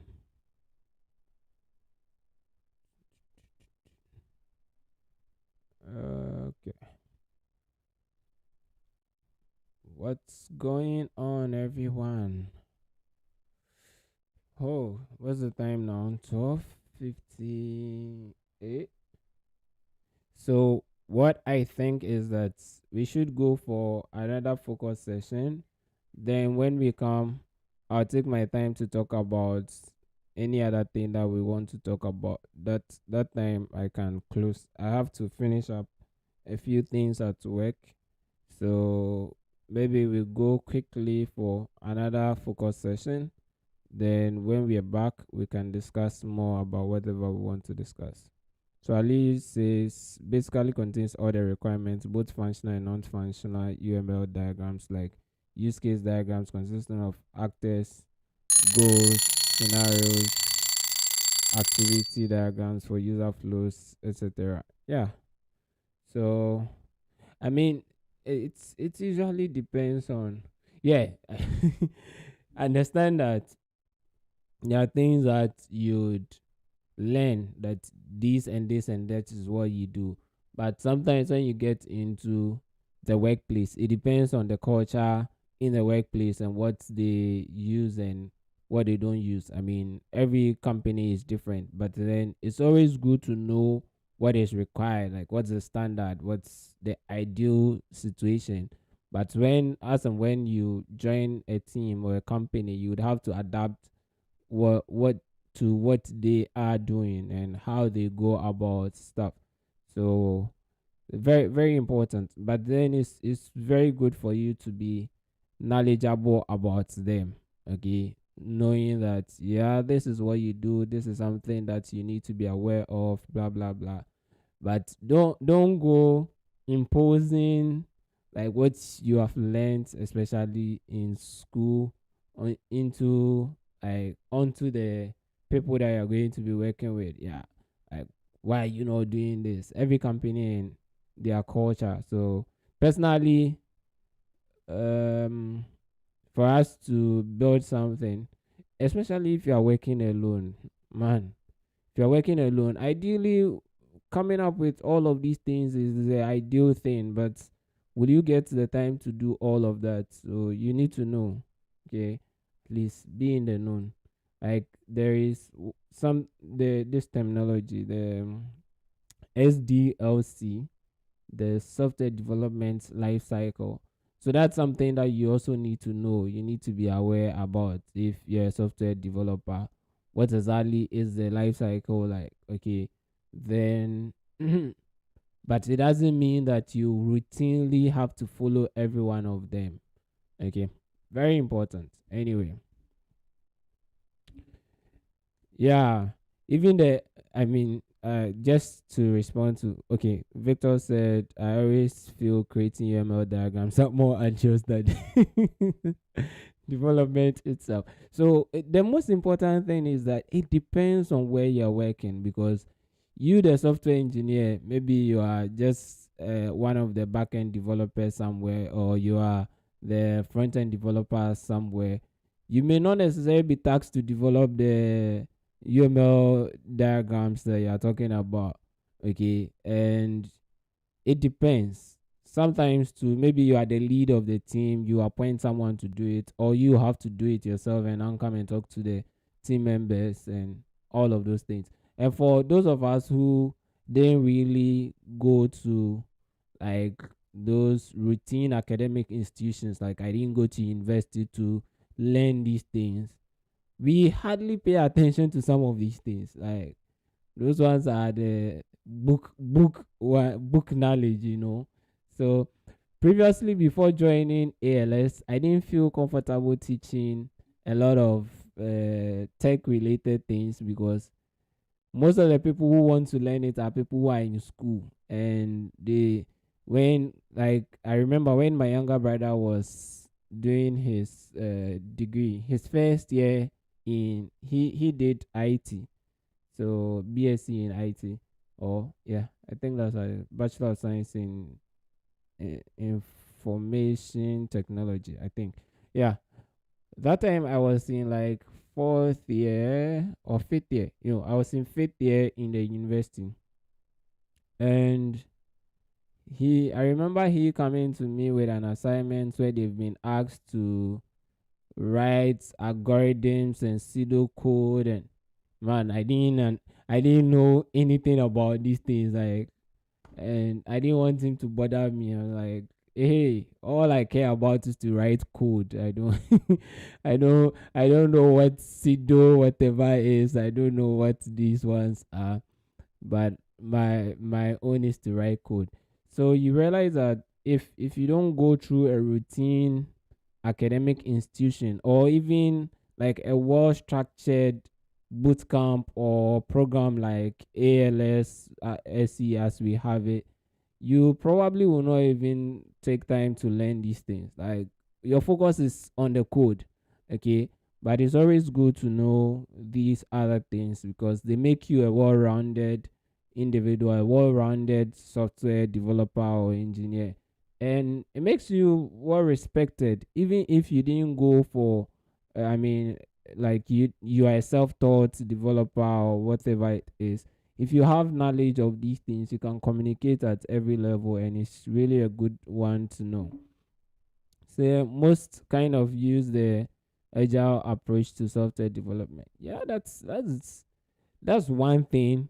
You know, I keep telling people that, see, they'll teach you a lot about agile development, blah blah blah, and the funny thing is that when you come to the field, even the people who say they are using agile, you go to company A and go to company B, and you see that it is not the same thing. Like, it's it doesn't really, most of them do not really fit to the exact description of agile, you know. So for those of you who know something about it, you realize that some of them, they kind of are trying to do waterfall, but then they are saying they are doing agile, and some is in the middle somewhere. So the good thing is that you are knowledgeable of them, like you know that this is what is done here. And I mean, these are other ways that these things can be done, you know, even using what Scrum or Kanban boards. Like, you go to some organizations, they don't use it. Okay, so it's good to be knowledgeable about it or have knowledge of them. And if you find yourself in an organization where it is used, you stick with it. If they do not use it, whatever methodology they use or processes they follow, you just go with that. Or what did you mean? That means you are a software developer, not a software engineer. As in, if the person doesn't know, the person knows just the code and doesn't know the other things. Is that what you are referring to? Because yeah, I mean, at the end of the day, there is obviously, if you say an engineer, there is that kind of mindset behind it. There are some peculiarities that one will need to learn. Like, there are things that you need to learn, at least like understanding algorithm and all of those things are important. Okay, but yeah, that's what I'm saying. Most of the people you see out there are just software developers, and hey, they just come to do the job. I came to write code. I don't do any other thing. But hey, it's always good to be like a well-rounded person. And where's Marilila? Will say that knowledge separates the boys from the men. This is where we say it, you know.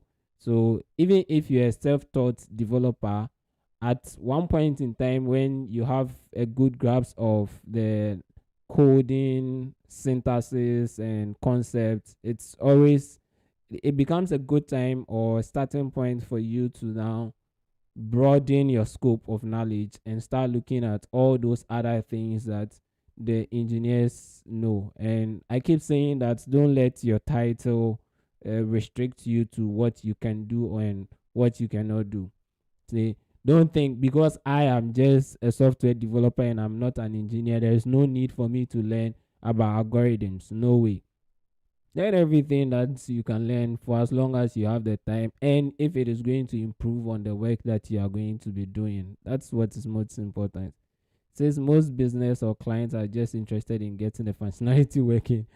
I remember learning PHP units on job after doing a series of job with, oh okay, yeah, after doing a series of job without it. Oh, I see. The last part, I thought you said you learnt it on the job after doing a series of job with it. Is it without it or with it? I don't really get that. Yeah, but that's the point. At the end of the day, everything that it's not that everything you're learning is going to be used in the real world. In fact, it depends on where you find yourself. Even if you're a software engineer and all we are using you for is to write code, maybe we detect what we want, you don't get to think about it. We say write this thing and make it this way. That is all you do. Then your role there is exactly what we are asking you to do, you know. So your job description will decide on whether you are working as an engineer, you're working, even when we talk about being a software engineer, I mean, depending on where you are, they can put you in several places. You could be working as a front end engineer, could be working as a DevOps engineer. Like, it depends. Hey, sorry. Let's go and come back. I need to finish up these things before we close today. Marilla says, there we go. I think it's also important to go back and teach yourself CS. They teach these things. Yeah, I mean, that's exactly what I've been saying. It's important for you to learn these things. In fact, not just these things that we are talking about, anything at all that makes or improves the quality of your work and improves your understanding of the things that you are doing. It's always good to go back to them. Like, personally, I like to go back to the basis of things that I've learned, to go relearn them with a different mindset now. Like, if I choose to go and learn C again, now I already know C. So you see that my relearning of it will be more in-depth understanding of it. Trying to let me give a perfect example. Like, I've started learning about Node, like relearning Node again, and now I'm learning about trading. I'm learning about streams, like things that originally, when I started learning JavaScript, there was no way I was going to get my head into them because I didn't need those ones for anything.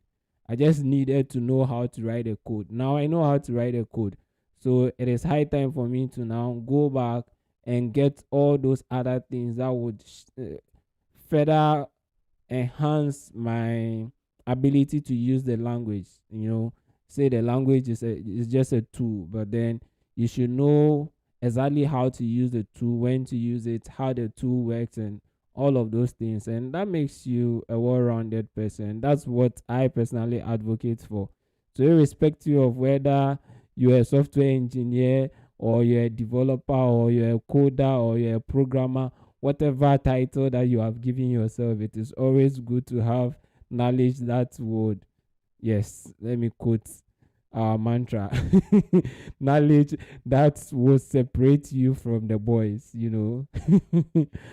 Anyway, all right, so let's kindly go back and do the last focus session before we get back here to continue. Okay, all the best, guys. Catch up with you in the discussion. But if you have any questions, just drop it in the chat. We'll discuss it in 60 minutes time.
Hi, everyone. So, yeah, break time is due now. Ajayi Oluwaseyin says, well done, sir. Thanks for this channel. You're welcome. Please, how do I approach printf project in ALS? Interesting. Are you still around? Alai. Unfortunately, YouTube chat, you don't get to see the time when the message was sent. So if you're still around, let me know so that we can discuss. Yeah, it's break time. And it's code of my creating autonomous.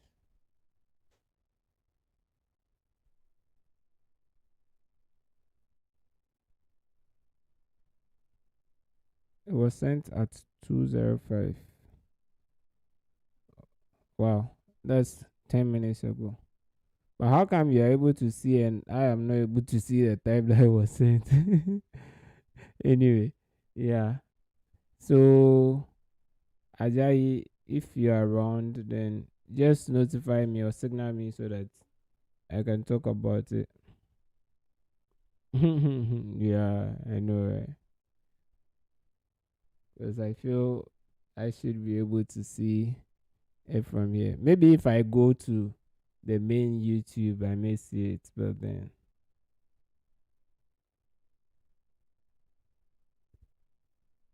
I I didn't want to go on break. Hey, Nelson, what happened? You don't want to go on break? Interesting. Um,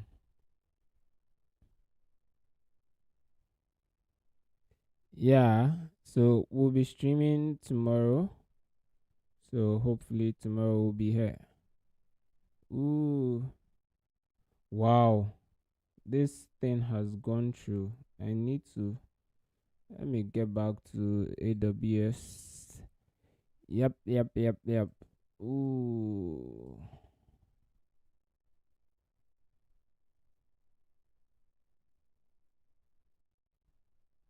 So let's see.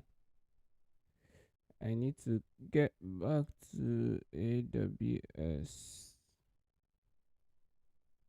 Alright, Marilila, take care of yourself. I will see you tomorrow. Anyway, so if anyone has any question, please go ahead and ask the question and let's deliberate upon it. Ooh, let me push this thing. Come to do some, yeah, very much. I think I have to even design it so that once in a while I'll throw it on the screen. Remember, knowledge is what separates boys from men. Yeah. Thank you. Let me share my screen. And if any of you has any question, just go ahead and ask me. I'm just trying to fix an issue that I've been having. I don't know why. Oh, okay. Ooh. Yep. Anyone has any concerns that we need to address? Let me try this. SSH Ubuntu this. Okay, cool.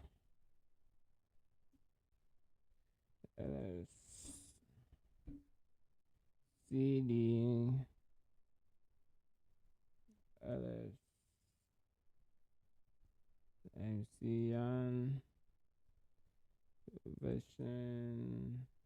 Okay, so Yan install. Yep. This is scary. Hi, guys, are you there? Ooh, ooh, great. I hope this thing works. Jan Beld.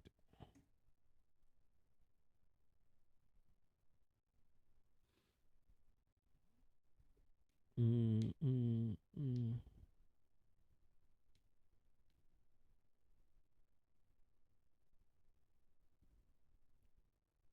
Nelson, how is it going? And why didn't you want to go on break? What are you enjoying so much that you didn't want to go on break?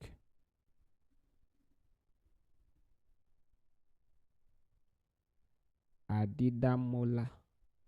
Adi Adedamola. Adidamola. Ogwendede. As for the names, it certainly will take me time, but eventually I'll be able to pronounce every name rightly.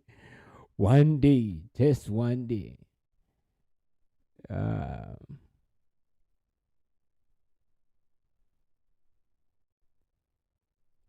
Tomorrow is Friday. I can't like imagine the week has already ended. Like it's already ending.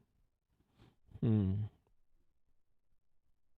The days are really running very fast. September came just yesterday, and already we are in halfway. We are halfway through September. Hi Enoch, where have you been hiding? I got a small project for my Python course. Okay, I was in the stage of writing the steps and drawing the flowchart. I didn't even know the time was up. Oh, I see. Interesting. Oh, okay, that's cool. So usually I close around this time, then go take a walk, stretch myself before I eventually come back to come and continue studying. But those ones, maybe I'll come back, go and cook, and all of those things. So can't be streaming myself sitting here all day. Anyway, yeah. Oh, Geraldine, what did you? Ooh, I didn't see your message earlier. What were you referring to? Would like to know as well. What were you referring to?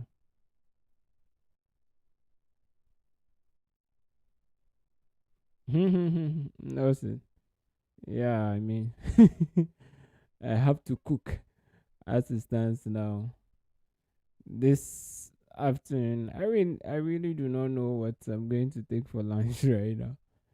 I think I have soup in the fridge. So when I go out there, depending on how hungry I am.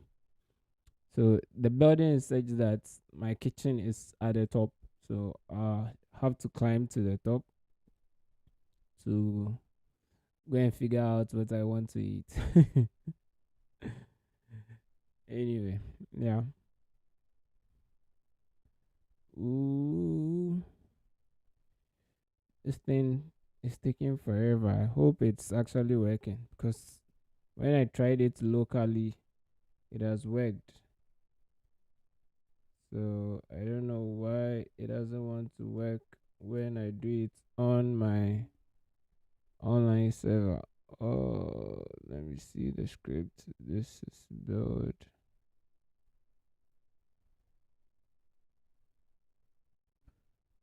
Uh, oh, someone asked about a printf project. Oh, okay. So that's what you're asking about. Yeah, printf projects. So the question was, how do I approach the printf project? And my first answer would be understand how printf works and all the various ways that you can use the printf function. That should be the first thing you consider, because you can't redo something, you can't build something that you don't know how it works, you know. So please try and understand exactly how it works. You The printf function has some nuances that you would need to appreciate. And I think for those of you who were on the stream that I did for ALS, when I talked about how to use ChatGPT to learn new things, I thought, like, I used the printf project as an example and showed you how you can use ChatGPT to learn about the printf itself and everything about it. When you fully understand what the printf function is and how it works, then you can start writing code to recreate it. Okay? It's simple. I've asked you to build me a car. You don't know, you've seen a car before, but you don't know exactly how it works. You're not even aware that there is an engine somewhere that does this and that and this. Obviously, if I ask you to build me one, it's highly unlikely that you're going to be able to build, because there's a lot of things in there that you do not know about. So if you want to be able to build your own version of the car, then the first thing you need to do is appreciate what the car does, how it does it, like everything about the car. Then now you know, okay, this is everything about the car. So since I know it, I can build you one. I can even end up building a more optimized version of it, or I'll build one and I know that these are the limitations comparing to the existing one, right? But I have that reference that I'm looking onto to build. But a lot of people just go in trying to build a printf by just following the instructions and not really knowing how the printf function works. However, the task or the project presumes that or assumes that you already know the printf function and you've been working with it for a while, so you fully understand it and all the other things that it works with. So that's the first thing I'll say. Yeah. And I think it's very important. The other thing I can say is um hmm, for printf, I think I'd prefer that if you're struggling with anything, have a conversation with your other colleagues. Like, talk to people, ask them what they think about it. Okay, don't be on your own alone. It's not healthy. It's not healthy. When you are struggling and you are struggling alone, it's easy to just give up. And your brain will give up on you even before you give up yourself. Like, by the time you say, oh nah, like I can't do this, let me give up, your brain had already given up, you know. So don't get to that point where your brain gives up on trying to solve the thing. If you begin to feel that something is not making sense and you're probably not getting help from anywhere, just start discussing with your peers. And one problem that a lot of people report is, oh, my peers do not even know it. How then do I go and ask them? It is not a matter of talking to someone who knows it. It's a matter of discussing it for you all to get a better understanding or a different perspective about it. So you don't necessarily need somebody who knows it to come and tell you that, oh yeah, this is what you need to do. You should be able to think through some. I'm not saying there's a place for when someone who knows it needs to point you in the direction of where to go. Like right now, I'm telling you that to be able to do it, you need to know how it functions in the first place. But there is also that place of stimulating your own brain to start thinking in the right direction and finding solutions. Is this thing working at all? I feel that it keeps it gets stuck in here like this forever and nothing happens. Oh god. I don't really know what to do now. Okay. So as I was saying, there's a place for you stimulating your brain to come up with solution to problems. And one of the ways to do that is to have the conversation with others and start looking at it from other perspective. What are they thinking when they hear this or when they saw this? What did they think about?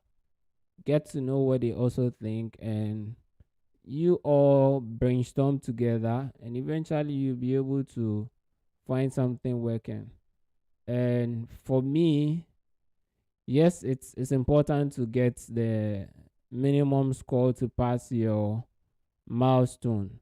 But for me, the focus is not on the marks that you get. So some people are just concerned about, okay, like where's the when the checker is released so that I'll be able to check which score. If I meet the minimum score, then no, that's a wrong approach. Focus on you are building the printf function, like your own clone of printf function. Your goal should be, is this function working? Like, am I able to build it to work? So mostly, if unfortunately I'm not supposed to release that project. But as I said, this is something I did, I think, when I was a learner. I happened to uh, I'm coming. Let me do something here. When I was a learner doing the printf project, I I streamed it on Twitch. Like, I was live on Twitch trying to build that thing. Let me see if I can find, search across my channel, printf.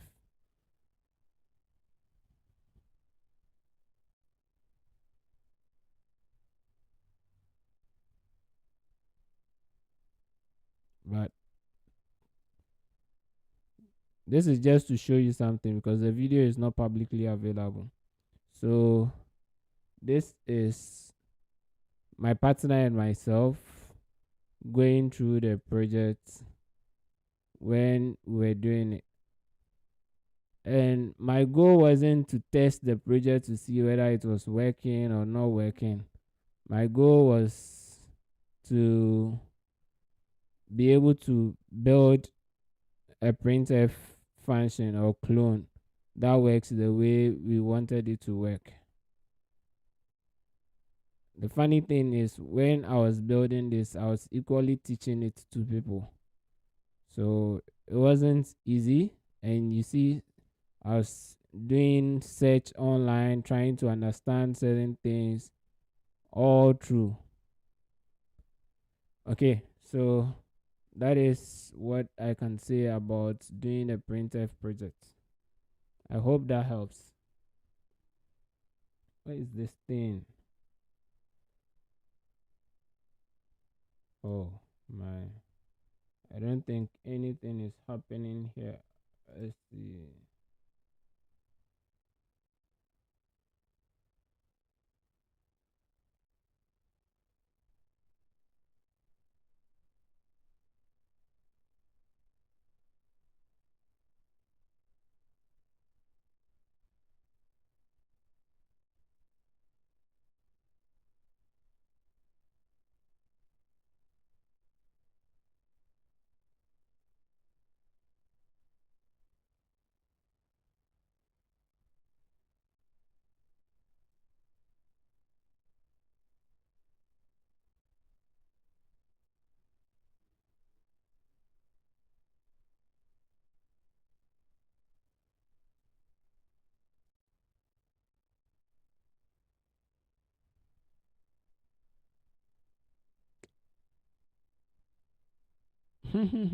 You're welcome. I mean, this that looks like a lot of work. Uh, it is a lot of work, I actually. But then, hey, um, By being able to go through it, you prepare yourself for the hard ones ahead of you, because there are other projects that are more difficult than printf, and the experience you get from printf and the mindset with which you approach it will go a long way to impact how you survive in the program or not. Because the other projects like it, which you may even require more more time, like it's more complex than this particular one. So yeah,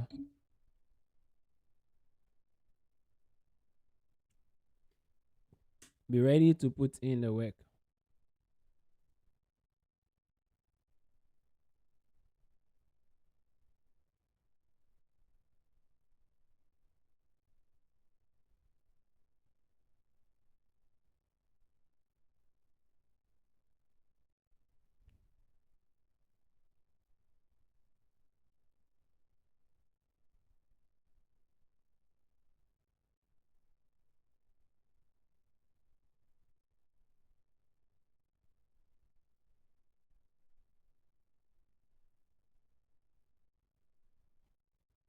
I don't know why this thing works fine on my local server but doesn't work on the online one.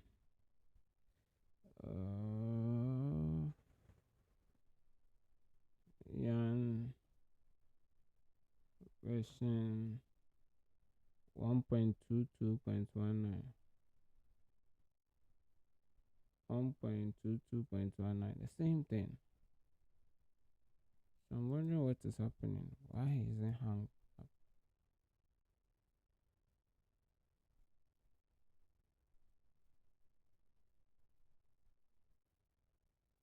Hmm. It's like the thing is even frozen.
Hmm. Problem. Okay. So any other question before we close today? Any other questions? I'm still struggling with this thing. I need to go take some fresh air outside and get into diffuse mode and see if I can figure out which other way to do this. Don't know why it's not working.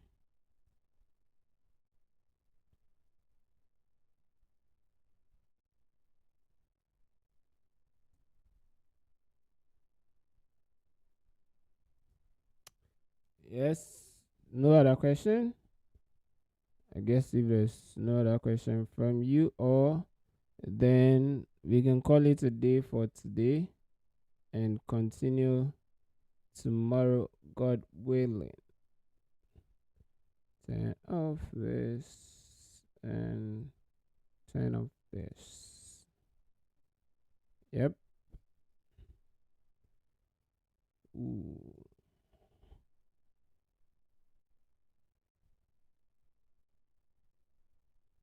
Yeah. The work is necessary. So I think that's what I usually do. Right after closing, I just go and walk around, get into diffuse mode, play some music, or even listening to a podcast sometimes whilst walking around, or calling family and chatting before I come back again. So, thank you all so much for joining today's stream. I really appreciate you all for joining. And those of you who have signed up to the form already, that is great. We will be in contact with ourselves. And tomorrow, same time, we are meeting here, and I look forward to catching up with you all tomorrow before the week ends. So, thank you once again, and see you, God willing, tomorrow. Until then, bye bye.